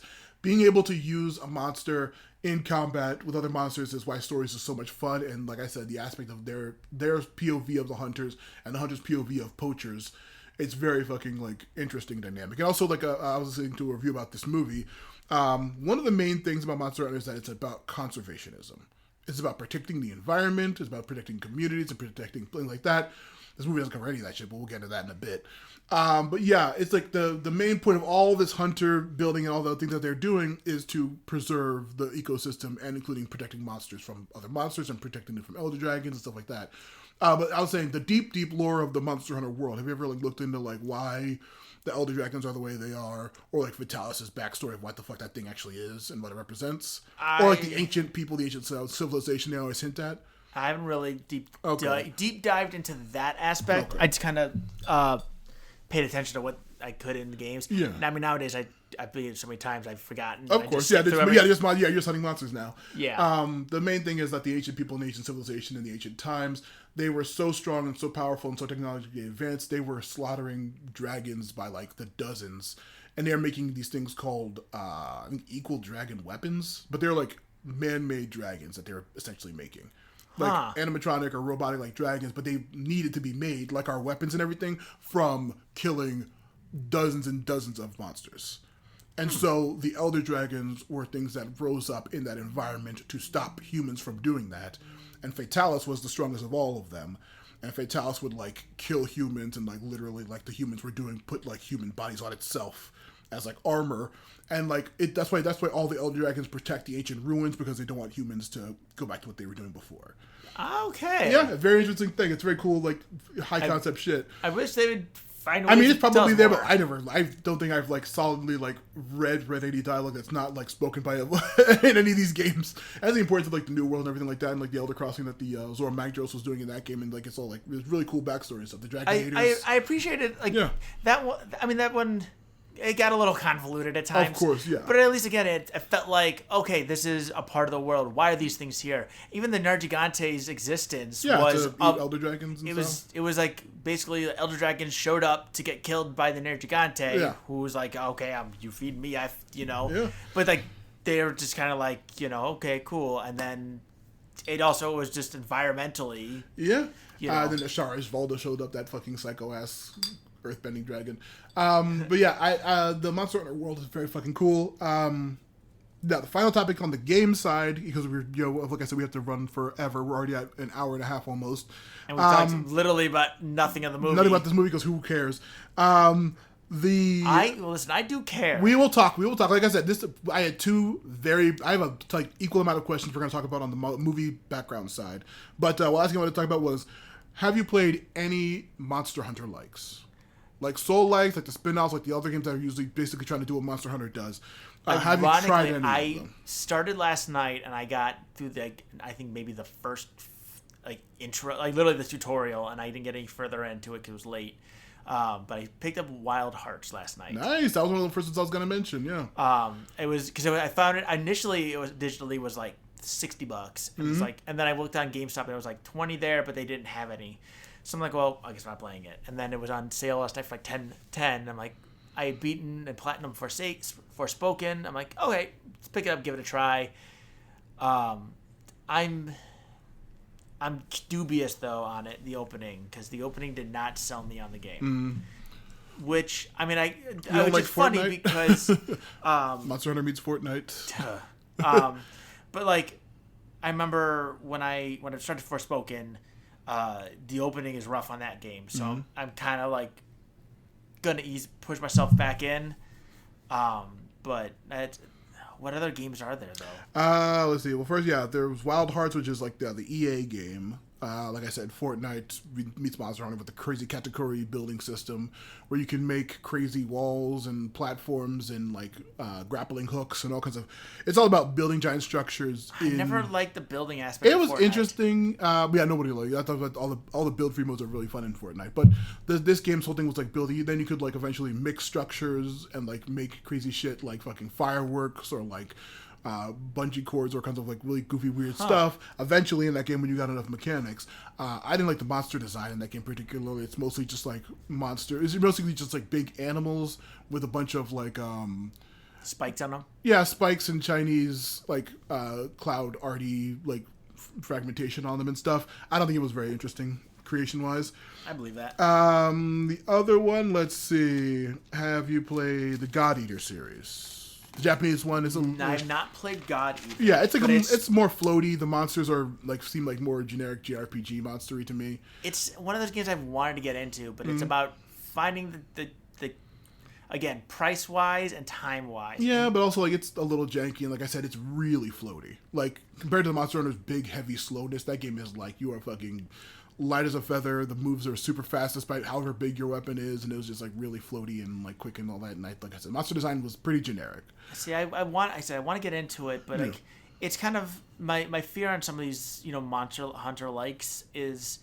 So like I can play the Pirate Warriors games, but I remember and I played some others, but I remember playing the first Hyrule Warriors, and I hated that one. I could not get into it. But then I played the Age of Calamity, or the whatever one that came out on the Switch. Yeah. And that one I could get into. Oh, the Musou game, Yeah, there's, and it's like that too with like I think I remember playing Pirate Warriors. I could play those games, but then I've played others Dynasty likes, and I can't get into them. So it's like. Just because they're the same style doesn't mean you can get into them. Tokiden is another Japanese one that's very close to Monster Hunter. It's another Japanese one. It's like a very anime-like. It's probably the closest in like aesthetic and everything to Monster Hunter Tokiden series. They're still also like they've not made too many recently, but the most famous one, of course, that infamous I should probably say, Dauntless. I have not played that game. Me and Ben both tried out Dauntless. I think he stuck with it longer than I did. But the main thing about that is that it eventually got bought out by a crypto company. They took out everything. They took away all your weapons and everything. Made you have to buy everything again. It's really shitty now. It's pay to win. You have to just pay for everything. It's really... And the game itself is like... It's an American-made one, like Wild Hearts. The weight of it, the weapons, I think they have some really interesting weapons. The mechanics are pretty decent. The monsters, I don't think, are that well done. It's a very like cartoony art style, but it's really janky. And then all the crypto shittiness about the game, and I think it ended support for it, just like EA ended support for Wild Hearts just recently. I think I remember hearing about that at some point. Like, as long as I can play through... See, that's the thing is I don't play online. Yeah. So as long as I can play the game solo... I mean, no, that game's, like, built for... I think Dauntless was, like, one of those always online things. I think, I hate that we've gone to that nowadays. Like, I don't want to get too deep into that, but I love a nice offline game. Yeah. I want to play offline. Like, if I want to go online, I'll go online. Yeah. But let me play offline. That's one thing about the Switch that I love, and I think it's what helped me... Like, I loved World, but because I couldn't really pause the game, it got a little harder to play when when my kids were a lot younger even. And even still, it can be hard to play, unless I know both kids are asleep. Yeah. So but with this, when Rise came out, I could play that and I can just hit the power button to pause the game. Like I used to be able to do that with my Wii U. Yeah. Like I never played on the tablet itself, but I loved on the Wii U, like the tablet had like, that was the biggest switch for me. The swap when I went from 3U to 4U Yeah. was I always had the tablet used for my map, for my items. I had my items, like 3 items. Oh, yeah, items you I could could just, just easy to tap switch on through that. stuff. Yeah, it'd probably be really easy. I think I haven't tried playing it on like the because you could like sort of use the Wii U as like the tablet itself. Yeah. And you only see the one screen, and I could barely play it that way. Yeah. So like, but I remember too. Again, I could hit the I think it was the home button would like pop out of the game, but it paused it, even though there was no actual pause. So I do that all the time, and that's how I got through that game a lot. Whenever I had a pause and everything. Yeah. But yeah, Monster Hunter likes a lot of them have not done very well. I think Wild Hearts was like one that like almost had a chance to do well, but then just it didn't keep most people's interest, and then support for it was ended. But yeah, so that's the specifics from the top down to for Monster Hunter the game side. Currently, what would you say is your favorite of the games? I'd It's say, difficult. yeah, it's difficult. I'd say if I had to give them an order, I think this is my favorite. I gotta say Generations Ultimate. Mm-hmm. Like, and I think it's because it's both an end of an era while still trying new things. The fact that I played through it A, twice, and B, one of those times in Japanese. Like, I don't know Japanese. I'm literally playing with my phone on Google Translate. The fact that the monster roster was huge, and it was so like just like, and it made me want to try other weapons because the styles genuinely. Like, not only am I trying out a weapon, but I'm trying to find out which style. Yeah. Like you could theoretically try this style weapon with this style mode, and it just changed it completely and made it feasible for some people where they may not have been able to be something they could play earlier. Yeah. But I gotta say Generations Ultimate, if I had to go with like a second game, like I love 4U and 3U, like nostalgia wise, and they got me and built up my passion. But I think honestly, having gone through it again, I gotta say I am very. Is it recording here? Huh? Is that recording this or? Is It's going. Yeah. Okay. For me, like, I get We're really talking quiet. really low. Yeah, we booked you really I thought low. it was- I When we're thought it talking for long, we booked you really low. Okay. But like I gotta say, Rise has surprised me with like when I because I beat through it all before they released the Sunbreak. Yeah. And I at the time I was like, okay, I had fun. I thought World was better. Maybe because I had the G rank and all that, or Master rank now they call it. That's always G rank to me. But I'm surprised by how, again, Rise did the same thing, but modern. Like, Generations Ultimate is the end of old school Monster Hunter, and it's a loving tribute and send off. And I think World did a great job of setting the expectations, and I think Rise kept the feel from old school while mixing in the new school. It gave me the ability to try out different styles with some of the wire bugs stuff. The monster list has gotten so good. Oh yeah. It's gotten so much better, and like my complaints with it here and there don't like, because also one thing too, like, because always late game they'll have Apex monsters and corrupted monsters, and they have the anomalies here.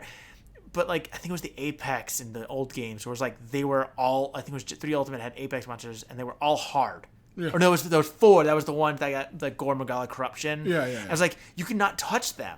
I was like, that I didn't want to fight that. Yeah, you very know. annoying. But I can go into an investigation, and yes, it's harder, and yes, it's tougher, and they're dealing more damage and all that, and I have to be a little, less gung ho-y. But it doesn't feel impossible while still feeling like an upped challenge. Mm-hmm. And I appreciate the heck out of that. And I think that it's one of the few games that has come up with a good, like, same monsters, but tougher way to make it fun to fight them again and to target them specifically for the most part. Yeah, I would say it's difficult because like my top 2 are kind of like battling in my mind for why I like them both the most, but I don't think I can't rank which one I like more because they both have different reasons. But I will say the first one I'm going to mention, like I said, Generations Ultimate or Generations Double X, whatever the fuck it was called in Japanese. I fucking love that game. Like you said, the monster list was some of the best it's ever been. I loved all the weird old monsters. I love all the new shit that they had. It had the Kongawala. Yeah, oh fuck Kongawala, stupid ass. But no, that Ketchuwacha, Ash Ketchuwacha, and all of them. I love those guys. I would say that the Double X Gen Ultimates was fun. The Deviants, the like Demon Massacre, Diablos and shit. All the Japanese names are fucking cool as hell. And the what's it called? The translations were cool too, I guess. Playing as the Palico was a fucking fun and unique experience. One of the most unique things I've ever played in any of these games. And I've played like over 600 hours since that game came out. Yes, we're getting super whispery whenever we ramble for too long. I was looking at the time. Oh no, yeah, we're at an hour and 30 minutes. But no, we're still just talking about the games. Generations Ultimate, Double X. I fucking loved it. I loved it. It was on the handheld system. That was okay. The Switch. I love the Switch and love that game. But I would probably say a little bit more though. I gotta say I fucking loved World. World's probably one of my favorites. Rise is great. I just wish that they stuck with the like heaviness and like super high production, obviously, for the time, current gen, on a systems and like PCs and the PS4 at the time, performing at the most of their abilities, throwing the most graphics and the most money at it as possible. I love the whole big open world that they did in that game because it felt more crazy and in depth and like. You could just walk around that goddamn world, going through tiny little corridors or like all kinds of swamps, and you spend a whole time just exploring that world by itself because there was so much to see and so many monsters and the catchable stuff. The whole mechanic of catching the monsters, that's back in Wilds. If you watch the stream I did with Chris, literally. I hunted 2 monsters and I was like, okay, time for me to do what I really want to do. And I just walked around with the net, capturing all the tiny monsters and seeing all the weird little bugs. goofy. Yeah, not just bugs. They have all the tiny little goofball monsters that were in Wild that they had that mechanic for. You could have them as house pets and stuff like that later. Mm-hmm. They had that mechanic and I was just walking around catching all the weird little monsters, weird little creatures they had. And I was like, oh, this is fucking so much fun. That's why I'm looking forward to Wilds a lot. It's still going to be a little bit pulled back like Rise was graphically because it's on the Switch and everything. But I'm really looking forward to that big open world again because World, the story actually felt way more invested in the story than I've had in any of the games I've played. Because I don't remember the plot from 3. I don't remember. I think just the Magala was the thing in 4. That was it. The Magala storyline. Magala was in 4. Yeah. There was the Gore Magala, and then I think the Valstrax is the next one. I don't know if Valstrax even had a story. If it did, I don't care. And then it was all leading up to the God Rise. I don't know. I have not been paying attention at all of the story. That weird pregnant dragon with the 2 weird serpents that are floating in the air. Exactly. I forget. The name. 4 was the what the fuck are they called? The Dalamander. No, not Dalamander. Dalamander was the 4th one. Yeah, but what the hell are those 2 assholes called? The Great Mother and the other asshole. The Narwa and the Ibuchi? These 2 assholes. Ibuchi and Narwa. I don't know what the hell they are. I don't know what they're doing. Are we still in the new world in Rise, or is this the old world again? I think it's a different world. This is not the same place as World. Because World is the whole specific thing about Monster Hunter World is that you're going to a new continent. Yeah. That none of the other games have ever been to before, and everything is new and different. And there's it's the Elder Dragon Crossing and all that. The Shara Valda storyline, that weird, crazy baby dragon thing that you fight. Also, there's so many cool monsters in the world. All of the new Elder Dragons are fucking amazing designs. All their stories are really cool. World is definitely my number 1 favorite, I think. I'm just over Generations Ultimate. See, ironically, trying to think back, it's hard to even say, because in theory, World might be on my low end, but it's not like I hate it or don't even like it. As I still love it. Yeah. It's just I think about the games For You, was where I cemented my love for the franchise, and I mean, I literally probably put 10,000 hours into that game. I mean, I played it insane amounts because it was handheld. Yeah. 3U is where I figured out the game and I had a bunch of fun. And plus 4U had you guys to play with, Generations Ultimate, obviously. And World is I got a little soured because of the inabilities that it changed. And then also I think too, it's ironic that Monster Hunter World was such a shift. because sometimes, and I think that's why I appreciated Rise, because like if you think about like in video games, a lot of times, sometimes the best games in a franchise are not always the first; they're the sequel. Yeah. I mean, people remember Silent Hill 2 and talk about that more than one, Of course. comparatively. Yeah. You know, I'm trying to think. Just Cause 2 was another big one. Of course, yeah. I mean, every sequel of Grand Theft, no one remembers so much the first Grand Theft Auto, but No one remembers everyone, the first 3 Grand Theft Autos. It starts at Vice City. right. And then- Saints Row 2 is another one where, Oh yeah, Saints Row 1 sucks. because like ironically, I feel like with video games, sequels are always going to actually be what you should strive for and be are going to be better, because like a film is fixed, Yeah. you know, there whatever, but like how a game plays Oh yeah. can vastly change things, and things can get put in and improved. Yeah. You know. I would say there's a little thing we haven't really spoken to. As we've mentioned, really, neither me nor Ed played the original Monster Hunter. I hear that game plays like shit. I Yeah, hear for 1 sure. and 2. I hear like, well, it was something insane. Like They didn't even port 2, did like they? the right analog stick was actually for like weapon mechanics at some point. It was like really fucked up and shitty. And like the camera was like the shoulder buttons. It was fucking. God. It was god fucking awful. It was shit terrible. Meanwhile, I had to literally buy a PSP analog cover to put on the little nub on my DS because I broke it Yeah. playing Monster Hunter so Yeah, much. yeah, no, that yeah, the original I have game heard and I think it's 2 janky. also are fucking jank shit. They never houses. released 2 in the West, did they? Probably not, no, because I think the PSP version of 3 was like the first successful version of Monster Hunter. Well, they released it on Wii before. The Monster Hunter Try yeah. was like the first. That was the version. port of the PSP one. Oh, was that a port of the PSP? The PSP was when it first blew up. Yeah. Okay. Because that's when the game first became handheld, like you're saying, and like everyone in Japan was like, "Oh my god, I can play this while I'm on the train, or I can play this while I'm doing whatever." And that's when the game series blew up, and that's when like You got Try in the West, and then Ultimate 3U for Wii U. Yeah. And more so speaking to you're thinking about like not preferring World but preferring the other ones. I resent the 3DS so much. Every time I think about it, I get pissed at how much I hate it. I'm not a fan of handhelds anymore. I used to be exclusively almost handhelds. I used to play them all the time. The Switch, I never take that thing out of the dock if I can help it. Any game that's... I'm the opposite. I know. I never put it in the dock if I can help If it. I have a Pokemon, if I'm playing a Pokemon, if I'm playing a Monster Hunter, that thing is staying in the dock. I am never playing Pokemon handheld. Any of the ones, it is exclusively a console game now for me. Like, I am so happy I can chill out on the couch and not have a tiny thing cramping my giant not too big for Japanese games hands. Like, I can't. I love that I can play them. And that's why World being made for consoles, and with that, obviously the online thing is not great. But like I said, throwing the most amount of money at it, throwing the most amount of graphics at it, the big clunkiness, of course the unfortunately inability to pause easily. But I really love that they went all out and made it constantly again, and I really prefer that personally. But I can see why that would be like low ranking it for you. And again, it's all low preference. ranked, Yeah. but it's not. It's not bad, yeah. It's just it's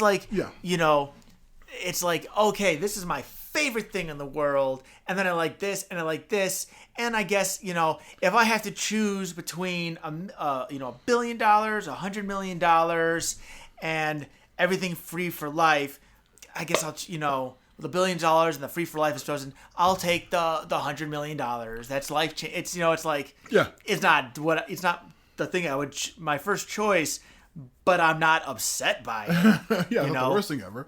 Yeah. It's like, honestly, I cannot say, I mean, the lowest ranking Monster Hunter game is still on like the top 10% of all my games ever played. Yeah, I would say even the monsters I fucking hate, I'll still fucking hunt them. Yeah. It's not something I'm not like, I'll begrudgingly hunt a Najrala, but like it's better than the fucking playing, the best mission in a shitty game I don't like. So like, right, like it's okay. This one fight is annoying, but I can get out of it, yeah, and I'm I still get playing a through weapon it. I love. I'm still doing the mechanics I love. I'm still, helping, and also this is progressing me to something I want to do if cases like dumb Congalala, Najrala, or that disgusting Rampopolo are in my way for the next monster I care about, I don't mind fucking doing it to get them out of the way. Yeah, it's like, I'll do it. I won't like it as much, but I'll still do it. Yeah. Whereas there are games you play and it's like, oh, I can't play this. No, Yeah. I'm done. Yeah, Yes. just checking out if something shitty is annoying, but like I said, we will put hundreds of hours in. I don't think there's barely any other games that I've put a quarter of the amount of time that I love into fucking any Monster Hunter game. So yeah, Monster Hunter series, we fucking love the game. End the podcast, right? Nope. We are now at the end of the video game side, and now we have to start off on the movie side. Can we just go back to talking about the games? I wish. But all right, from the top down, vague to specific once again. First things first. Sorry for not giving you a countdown. We took a little pause for a second there. I need more alcohol. Yeah, Let's talk about the movie. because now it's the bad part. Let's see. First things first. For the vaguest topic of this movie, for whatever fucking reason, is an isekai. And I'm going to talk about that genre for a bit. What is an isekai? An isekai, it's like, okay, well, let me just give you some examples you may have heard of. Dot Hack Sign. What the hell is it called? Sword Art Online. Maybe you heard of a little movie called The Wizard of Oz. Or The Matrix. Okay, so it's somebody transported to another world. Yeah, it literally is just another world genre. Okay. Incredibly popular in Japan over the past 10, 15 years or so. Digimon is literally Yeah, that. Digimon is like one of the oldest isekais. You'll see it's practically a meme of like somebody getting hit by a car meme of like, oh, hit by a car and they die and then they wake up in an isekai of Forspoken is that actually? Yeah, exactly. Forspoken is also another isekai. Yeah, it's a huge genre. Like zombie things in the aughts in America, it's like oversaturated in Japan. If you like look online, like there's a book. My favorite one is the book series Overlord, which has an anime, which is really fucking good. You've probably seen images from it. It's like that huge skeleton dude. A guy gets. Sure, I've seen that. Yeah, a guy was like playing an MMO with his friends and everything. He's like max level 100 with like 1 billion cash store items, and of course, like the MMO shutting down on the final day, all of his friends and all the guild, logged off and they checked out. And he's like, I guess I'll stay here for a little bit longer and be here till when the game shuts down. And then he gets stuck inside. He is a like fucking overlord, which is like the next level beyond Lich. Like he's oh snap. He is like the most powerful undead of all time. He's a fucking funny ass dude, but he's trapped there with all of the like a bunch of NPCs that like the guild people. But like the whole thing is he's in this world where basically it's like, what if a max level World of Warcraft character was stuck in Game of Thrones, but the most powerful things in Game of Thrones are about level 20 and he's level 100. Like nothing is a physical threat to him. He's insanely powerful. And like he is just stuck in this world that's like incredibly weak, and he's like, okay, well, I'm just gonna try to be normal, but he's like unintentionally fucking taking it over, being an evil overlord.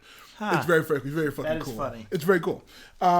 But yeah, beyond that, the other one, the oldest ones I could think of were was it Mark Twain's A Connecticut Yankee in King Arthur's Court, which I know was made into a movie in the 90s called A Kid in King Arthur's Court, which I talked to Ben about, which I think you probably have heard of as well. I've heard of. I've never seen. I don't think I've seen it, but I've heard of that. Yeah. That was 1889. That was from, and then of course 1 year later, Wizard of Oz, which is like one of those famous isekai like that.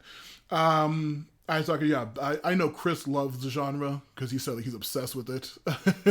I like them too. Like I said, a couple of them I like. The one what's called like I got reincarnated as a slime. I've never heard about that one. The one like so I'm a spider, so what or whatever. they all have hilariously stupid names. But yeah, but it's such a like an epidemic practically in Japan. Like whenever there's like a fiction contest or like an anime pitching contest, they blanketly ban isekais because they are so numerous and so prevalent. See, I can see that because it's similar. It's a fun idea, yeah. I mean, we see that kind of issue with genres, but I think for me, if thinking about like the genre, like some of the things I can think of, like. I think the strengths come from what does the character not being from the world bring to that world. Yeah. And then also too, I think there's an interest of like adapting to the new world and using that to like kind of reset somebody who's Yeah. powerful in their world but is outclassed, and all that, or whatever. Because like I said, Digimon is that, but no one ever. I'm guarantee you, no one thinks about it. Yeah, they just barely refer to it as such. Yeah, I think too. It's what does the flaws of a world? Because I mean, you could almost argue in a way.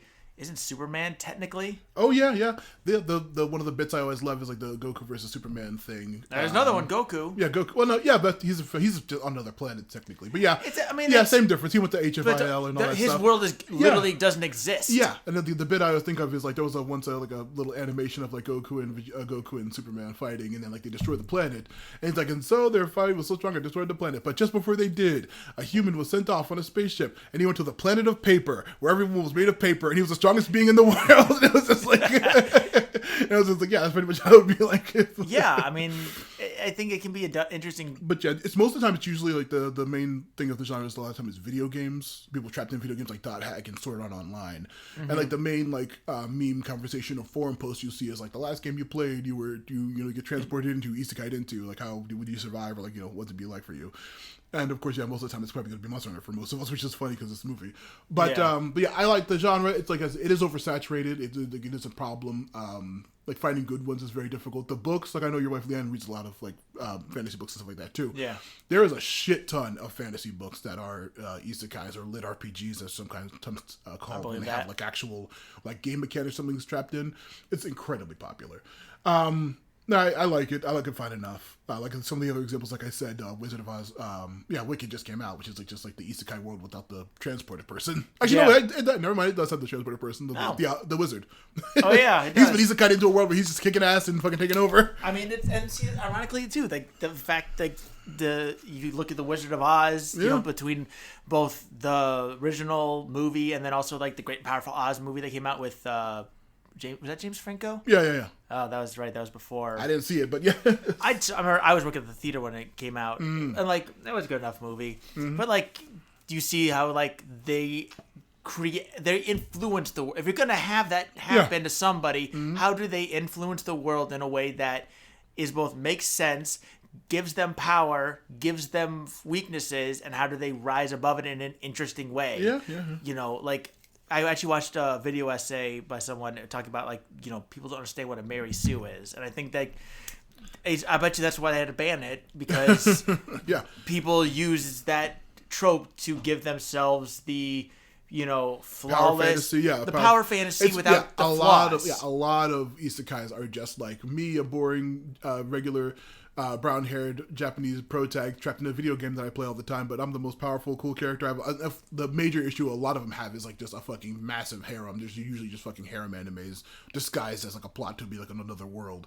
I can see it's like a major thing that happens all the time. And the overworld sounds like, ironically, like the flaw of him being too powerful. Overlord is very he has to funny. overcome. Like the fact that like, okay, yes, he can do anything, but you don't want to because there's consequences for him now. So, but it's so ridiculous. The flaw of power is itself a flaw, a weakness that has to be overcome. Like that's where. And watching him have to deal with that is very, very fun. But yeah, like I said, most of the time the genre is mostly just an excuse for people to fantasize being in a video game and having a harem. Like most of the time, it's what it falls into. I believe it.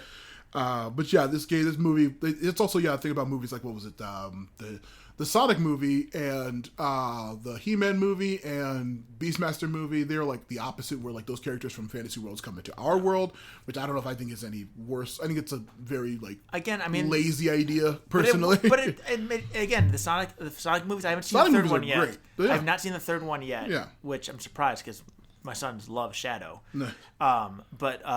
Like I feel like again, just because they were powerful doesn't mean that they're flawless.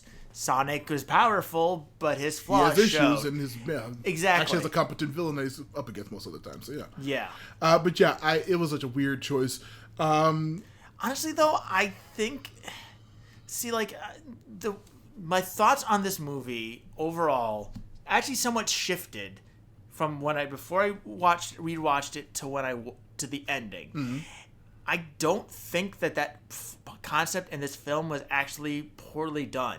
Because like one of the things I hate in a lot of movies, especially when they're parts of the parts of something bigger, is they spend 3/4 of the movie like just getting to that spot and then grappling with the fact that they're there. Yeah. Like this movie did not waste time. It did, but I mean, it moved. We got they got transported into the Monster Hunter world within like the first 10 minutes. They set up the concept. We're looking, which ironically, speaking of connected to Resident Evil, Alpha Team is looking for Bravo Team, which was lost. Boy, this director sure is original, right? But like they got that whatever. They go to they're there in the area. And then 2 minutes later, they're going through a storm and transported and everything. Like, when we get to the specifics of the plot, I'll tell you, I will say I strongly disagree about the pacing of this movie is insane. But yeah, besides the isekai genre, which I think is usually just a tool for, I mean, usually in like, other series, it's a tool for, power fantasying. But in movies, most of the time, I think it's just shorthand for, like, they don't think that the audience will. Yeah, I don't think they don't trust the audience to understand the fucking world that they're going to see because they're obviously already a fan of. It's very like I think it's very like underestimating the audience's intelligence a little bit. I can see that. But so yeah, production history on this thing. The dude, Paul W.S. Anderson, he loves making video game movies where he does not stick to the source material in the slightest. And then casts his wife in the lead role. From Mortal Kombat to fucking Resident Evil. He did the original one. Oh, yeah. The original Mortal Kombat one, a movie that I very much enjoy. He also did a ton of other stuff, but, like, I don't know what the fuck he was thinking with Resident Evil. I don't know what the fuck he was thinking with this. Mortal Kombat has almost nothing to do with the tournament, practically. But it's better than the alternatives. The Street Fighter movie is fucking embarrassingly stupid. I will say this about. Don't you do it? Yeah. My cat's about to crawl on the mic. So the first Resident Evil I thought was well enough because at least it had nothing to do with the games whatsoever. Yes, but it you could tell this. I mean, the Resident Evil themselves have gone bat to the wall crazy. Of course. So I mean, what's the difference between some changes to the source material? In that versus Resident Evil 7 and 8 and 4 and all these other, they're all Resident Evil itself is also campy and goofy. Oh yeah, from the get-go, it's very silly. I mean, if you think about it, our biggest issue too with the second one was like it didn't do anything while trying to be like, oh look what I did. Yeah, it just tried to shove references. Where at least the first one had a consistent plot. It was an original thing, just using the IP's name. I feel like. But yeah, the original production history of this thing, like I said earlier, Paul W.S. Anderson had come across the series. Okay, tell me if I'm remembering this right or wrong. Yeah. Supposedly, Mila Jovovich, who's I don't think a bad actor, for the record. Fine. I think, honestly, I appreciated her in this movie. And we might differ on it, because I don't think she did a bad job. Acting-wise, no, not particularly. But I remember hearing something about that she uses dual blades in the movie because that was her main weapon. Yeah, she chose that weapon specifically. I remember that. Did she actually play the games at some point? Yeah, I presume she did. Yeah. A lot of people who are involved with this thing have actual ties to it. Production history. Originally, the game was going to be about a guy named Lucas, a human man named Lucas, who was fighting monsters in our world, sending them back to the Monster Hunter world. That was the original pitch. And, I remember... I'm glad they didn't go with that then. A decade ago, seeing images of a Rathalos and a Gormagala at, LA airport. There was, test footage made of, a Gormagala in, a LA airport, so destroying stuff, and, they're trying to be, fight by, humans, and it was very weird. I'm glad they did not do that. Yeah. Because that would not... That would have made this movie, instantly... Yeah. God awful bottom of my list. I would say, and later it was moved away from that because Paul W. Anderson said that he felt like the YA male hero, whatever genre was too oversaturated. So he changed it to a weird isekai, and of course added his wife into the lead role. Big eye roll there. But then, yeah, like he said, for the plot, like I mentioned, he got inspiration from Metal Gear Peace Walker. a game that has nothing to do with Monster Hunter, except for a unrelated mission where inexplicably Big Boss is isekai'd into, or like, not, he gets on a boat. He gets on a boat with a Palico, and he goes and fights some monsters for no reason. It's really inexplicable, but then he said he was inspired by movies like Avatar and like other things where like the military is fighting monsters, which I'm like, that has nothing to do with Monster Hunter. What the fuck are you talking about? Yeah, and like honestly, that didn't even, that really didn't even shine through the military fighting monsters. No, because the entire film, it's like anytime they use human weaponry, save for the like one RPG that slows it down for a second, yeah. Like, it doesn't do anything. Yeah, it was a very inexplicable reason for them to. And when we get to the ending, when we get to the plot, I'm like, ending immediately, it's insane. you'll hear me shift. The ending broke me. I had a cheaty moment. Very inexplicable, but production. We'll get more into the production specifically, but the actors in the movie, Ron Perlman's wonderful. Oh, wait, every actor in that film was not only cast perfectly, but to me played the part perfectly, and the costuming in that movie was fucking incredible. I will say they were aesthetically authentic. I literally refer to them as like cosplay handler, cosplay Aiden, cosplay Admiral. For the 10 seconds of screen time that they do have. Yes. They were. Yeah, it was fun seeing them in their authentic outfits. For whatever reason, I don't know why Ron Perlman was so dirty. Yeah, he looked a little rough. His hair. His hair was insane, like a weird like ape, like a shaved faced ape. He looked like he clearly is wearing Rajang armor. Yeah, he looked like a fucking Rajang. Oh, he's catching jumping off his shit. But like honestly, like because you know what, I appreciate, like, yes, it looked a little over the top, goofy cosplay, but I appreciate, because how many times have we seen, you know, like yes, the original X-Men movies with the black leather, but I mean, how much more fun is it to see like First Class, where they had some color to them? Yeah, those costumes, and then also too, I could see the handler, I saw the rookie, the ace trainer, and even the one guy. Oh, did we forget his name? Who? The main guy with the great sword that she Tony interacts Jaa? with? He's just named the Hunter. The hunter. Yeah.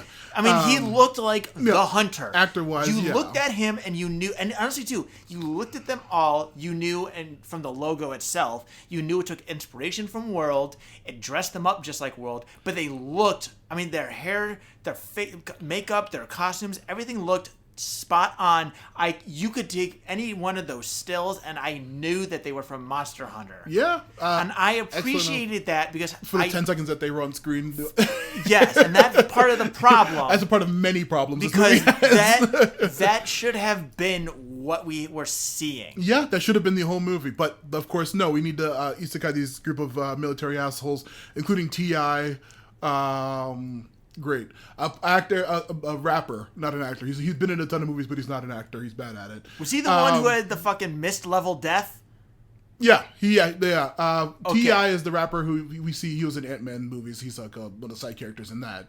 But like, he only joined because his son also is a fan of Monster Hunter, and so he wanted to do that. Megan Good, she was the black soldier woman. I've had such a fucking crush on her since I was a kid. She's been in a ton of black TV shows and movies and stuff growing up. She's only a couple years older than us, but I had such a fucking huge crush on her. So when she popped up in this movie, I was like, oh hell yeah, Megan Good. She's fucking wonderful. They did her like. So everyone got done dirty, but we'll get to some plot synopsis. Okay, it's silly what happens to Ella. It's just outright silly. She was the one death though that I felt she really reacted to the situation like realistically, but like but like she did, but I got on everyone else, and like. So, I'm sure we'll get into further detail. The beginning of the film, at the very least, the deaths, to me, and this sounds so dark, the deaths served a purpose to the plot. They made the world feel hostile. Yeah, but I mean, like, the world shouldn't be. She was the one death to me that was rough. I mean, well, because it was off screen. And that was the problem. Like, why did Mila's character survive when hers didn't? What was the difference? Because Mila's the protect. Because Mila's the director's right, wife. And that's exactly why. Like, you know, like even the mist level death. We'll spoiler. It's that whole sequence is so. I will pick apart like every single scene why I hate it. but like I just want to narrow down Tony Jaa. Unnamed Hunter. He does have like the default hair, and he's running Is he authentic the one- model. the red one, or No. He's the protag, the one with Mila Jovovich. okay, yeah. Tony Jaa from the Ong Bak series. Tony Jaa was incredible. By He's the a way, great actor. He's been a stuntman forever. He was awesome in this been working- movie. yeah, It was perfect in this film. Yeah, he's been working with Paul W.S. Perfect. Anderson since Mortal Kombat. He was like the stunt person, like main stunt person on Mortal Kombat with Paul W.S. Anderson back then. But he's had the Ong Bak series. If you ever see his movies, he's from Thailand. If you see, he's a very, very amazing physical actor. He's like one of the top like fucking martial artists in the world. He's a crazy good fucking in everything he's in. Very much appreciated seeing him. I don't know why to what they gave him to do in this movie, I think was rough. All he did was perfect. say monster names in broken English, and that was his only lines. That's all he got to do. And then he had two physical fights. We're gonna have he some had two arguments physical on this. fights with Mila Jovovich, and that is all. We're gonna have some arguments. Wasted on this film, I think. yeah. Oh, you know, well, we're gonna. Like I said, this is very low on my list. Spoiler, but like Tony Jaa, a fun actor, but he was given very poorly anything to do. He's looking worried about his brother. My cat's over there freaking out, standing on two legs. So yeah, this movie did not perform well due to a number of factors. A, I think because it's not good. But B, the first thing before the movie even came out, early screenings in China, there was a line by the Chinese NATO soldier in the beginning, some like dumb offhand joke about like, hey, look at my knees. You see these knees? They're Chinese. Chinese audiences freaked the fuck out. They review bombed the shit out of this movie. It was panned across all boards by every single person in China. Wait. That was the English dialogue? dialogue? That was English dialogue. Hey, you see my knees? These are like, yeah. I'm like, yeah, you know what these knees are? They're Chinese. And they thought it has the like old racist joke, Chinese, Japanese, dirty knees thing.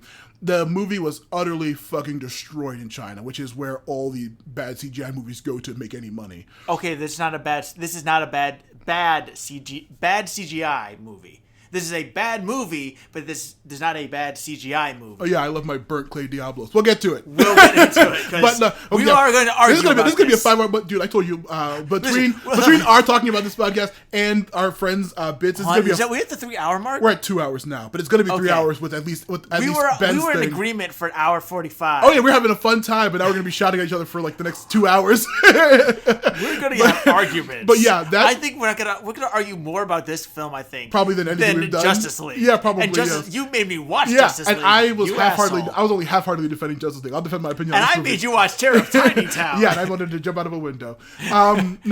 Which is good that you didn't. You were on the third floor when we watched exactly. it. But no, the look at my knees. These are Chinese. Very weird, unfunny line. That's not even a joke. It wasn't because it wasn't in the movie we watched. They took it out. They took that shit the fuck out. But guess what? It was too late. This movie, like I said, completely destroyed in China. No one was, let to see it. Everyone hated it. They review bombed the shit out of the movie. Even after they said, okay, they took out the joke, didn't fucking make a difference. The movie, but then of course the other tertiary thing was this led to Monster Hunter World being review bombed on Steam. And all the replies were, this movie's so racist and offensive. I can't believe they made this movie. It's so shitty. This movie's a piece of shit. Why would anyone see this? And then suddenly Monster Hunter World on Steam was reviewed, like overturned, like overwhelmingly negative from thousands of reviews, bombing it because of that stupid joke. Wow. Yeah, they did not know that. They do not mess around in China with like any kind of like racism against them, and they're like very over. They're like media people are like very fucking controlling. So yeah, that means that the movie was not going to make any money in China. The only place that movies of can this really make a lot of money. Or even like good or bad international movies, like the whole thing with like making movies for international audiences, making the plot super simple, making pretty people the main protags and all that kind of stuff to make it international does not help. This movie that bombed. Besides that, then like I said, the first thing was A, quality, bad. B, bombed in the only place that goes and sees movies that are bad regardless. C, COVID. That's a big one. This movie came out right in the middle of COVID, right near the apex of 2020. Right at the end of 2020, where COVID is still in full swing. Movie theaters were also, not. there was other stuff going on around the end of 2020 as well. Of course, yeah. 2020. There was like around December-ish of 2020, so it was a crazy time. And so everything was working against this movie, which I think it deserves. It's funny when this movie came out. there had been no attacks on the Capitol. Oh yeah, right before then. Yeah. Yeah. So you know what? I guess to be fair, well, no, because okay. I would say Monster Hunter fans aren't the kind of people. No, who do they that, wouldn't be but there. We're good people. We are. I mean, we are good people, and but we're so, not yeah. terrorists. So but- yeah, this insane. That this whole build up from the beginning, this movie had no chance. And then it just proceeded to not perform well and completely bomb. But of course, still they're threatening us with a sequel someday. Okay. Yeah. That has its own, I have my own concerns about talk about that because Okay. So yeah, that's my biggest gripe with this film. yeah, and now specific gripes of this film that I'm gonna now probably at this point on not have a single positive thing to say at any scene. So hold on, real quick. So I watched the trailer, by the way. Yeah. Before, because my wife likes to watch trailers a lot, so I've gotten to the habit now. We'll usually watch a trailer right before we watch the movie, and especially it's interesting when you've seen the movie before. The trailer has a lot of scenes from the end of the film. That's because it's the only part of the film that anything happens in. And I see, and that's ironically, I get the trailers nowadays are terrible. Mm-hmm. I mean, to be fair, if you watch old movie trailers, they would be 3 minutes where it's just a summary of the entire movie. Yeah, they'll show you the plot from beginning to end, and they show you the resolution of it. So, but like, there was a time where trailers were actually entertaining and like teased. Mm. This is just hinting at things that don't happen, or okay, they. Do we talk about mentions of? Can I mention something in this trailer that shows up that pissed me the fuck off, especially after rewatching the movie? Is that the end of the movie? They show the Gore Magala in the trailer. I'm sure the Gore they do. Magala does not show up in the movie until the fucking after credits. Yeah, it is quite stupid. That's what pissed me off the most, though, is that they used because. Anyone who knows Monster Hunter knows the Gore Magala. It is probably number 2 or 3 in terms of like most recognizable Monster Hunter monsters, behind Rathalos and maybe Xenogray. Yeah. I know Xenogray gets really popular. Honestly, though, I think He's big, isn't it really big I think in Japan? it might be. It was number we didn't even mention the actual like polls that came out recently. Yeah, number 1 was Xenogre. Number 2, my personal favorite, Mizutsune. I can see that being Last place was, I think it was fucking Steel Oregon. That piece of shit. It was like number 350. I like the Steel Oregon. Oregon sucks. Robodon or whatever, the Oreo cookie monster. Which one? The fucking Oreo one with the spikes. The black and white one with the the one with the bones? Yeah. That wears tarred bones to his body? And just looks like a bunch of rolled up crumbled Oreos. I love it. It's cool. That's cool. He's cool. He was like the middle of the list. My Georatodus was like 50 or something like that. Gugmalazios I think was also low, but like that's because no one made it to. I mean, you think about the Gags. Honestly, I think 50 is pretty good for Gugmalazios was like nowhere out of because it's so obscure. I mean, that's the thing. That's like that is you had to play through 4 ultimates, beat low rank, high rank, master rank, and get to like the end of master rank, and then you had to get like your hunter rank up to like a certain level to even have access to that to that quest line. Yeah, to see Gugmalazios. That's like the I don't know its name, but like so in Rise, that monster you fight in like the pit that layers that go down. Have you seen that thing? You fought that thing before, right? In Rise? In Rise. Yeah, but what is it? I forget its name. Is it some kind of goo monster or something? No, it's like supposedly like an ancient cataclysm monster. Is it those two? Not those two goofballs. Not the two husband and wife serpents. No, the Geismagorum. That thing. What the fuck are you saying? Oh, the Shara Ishvalda looking thing? The thing. I don't think I've gotten to that. Oh, spoilers. So. Yeah, that tells you how deep that game is. Yeah, I haven't you seen that fucking thing. This game. Yeah, I got to the game and the Switch. So beat like the what's it called? The Parasite Elder Dragon. Yeah, the one you fight in the Citadel. To beat that, and then like multiple other things, and then you get to that one, and it's like the fight goes like down layers. Yeah, that's gonna be. I can't wait to get to that part. But yeah, what the fuck were we even talking about before we got to that cool ass discussion? Oh, the monster rankings. So So fucking Okay, Gormagala yeah. out of nowhere was what your It's original that- topic.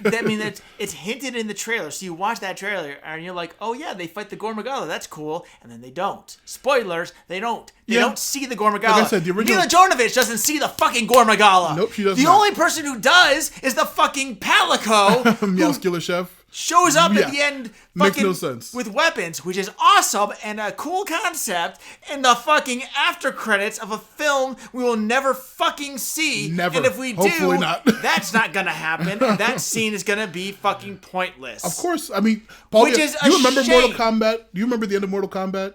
The remake one? Yeah, no, the original one. Vaguely. At the very end, after the tournament's over and they won, they're walking hand in hand. Yeah, we did it. And then a big giant skull man pops up and this guy's like, "Grr, you guys destroyed my wizard. Now I'm going to destroy you." And they're all like, I guess it's time for the sequel. Yeah. And they all like fucking pose up like assholes because it's the 90s. Paul W.S. Anderson has very few tricks in his book and he has them all on fucking display in this goddamn piece of shit. Are you ready to go? So plugs. Yeah, plugs. So, of course, we don't use that other social media website anymore. Nope. We are only at Matthew Lewis Podcast, at mlppodcast.bluesky.social. We already have a good amount of followers over there. TikTok also ML Podcasts. That's still up by the time this gets posted, whatever the fuck that is in the future. Even though we're losing, you said we lost videos on TikTok, right? Yeah, some of them we've had 2 things that are flagged so far. For some reason, the Justice League clip was flagged. I got to put a new one of those up. Man, See, that one already got flagged for copyright stuff. I mean, we didn't say or show anything weird anyway. But anyway, I'll more clips on the TikTok. That's ML podcast. you don't throw the footage up, do you? I know just like a still frame of the art. That's it. Just a still frame of the art that I use for the actual episode. I think you need to have our pictures cover up their faces more. I mean, whatever. We'll figure it out. That's the only thing I can think I'll tune into the algorithm and figure out how to get it to work better. Matthew Lewis Podcast, YouTube is probably where you're hearing this. Listen to old episodes of Movie Garbage. Listen to Action Toon Bros. We're covering a ton of really cool action tunes, bro. Listen to my other podcast, of course, The Forgotten Minotaur King. So I forgot about it for all these years. And still working on that second book entry, but maybe someday. Speaking of book entries, buy on my book, buy The Forgotten Minotaur King, still selling a couple copies of that bad boy. Patreon, I think it's still up. Matthew Lewis Podcast, donate there. Money's nice, everyone needs it. Okay, so before we get into the almost as long... Wait, can I get my plugs out? No plugs for you. Go ahead. So, yeah, because the other site, I haven't officially made my new Blue Sky account yet. I don't have a TikTok. You can find me at Father_Bohawk. I believe that's underscore on YouTube. Eventually gonna work. I have 2 completed runs that are monolocks. I guess spoilers. I did a Pokemon Diamond Nuzlocke using only bug types, using hardcore rules, and a Pokemon Black Nuzlocke using only fire types. Hell yeah. I have completed both those, so I guess spoilers, I beat it, but it was both of them were a lot of fun. And I am currently back to streaming White 2 Kaizo at this very moment on Twitch, Father_Bohawk. At this very moment, I am on run 76. I just made it to Undella Town with it's one of the toughest fights. It's the rival fight before you get out. Get past that. I mean, we got to run. Getting to this point is very difficult. I've only done it a handful of times. And I don't think I've ever lost a run at him. It's a rough fight, though. Anyway, I'm on Twitch there, so basically Twitch. Yeah, I have a Twitch too. I forgot to mention Matthew Lewis Podcast. I never use it practically though, except for Monster Hunter and Mortal Kombat. I swear, that's the last 2 times I've streamed.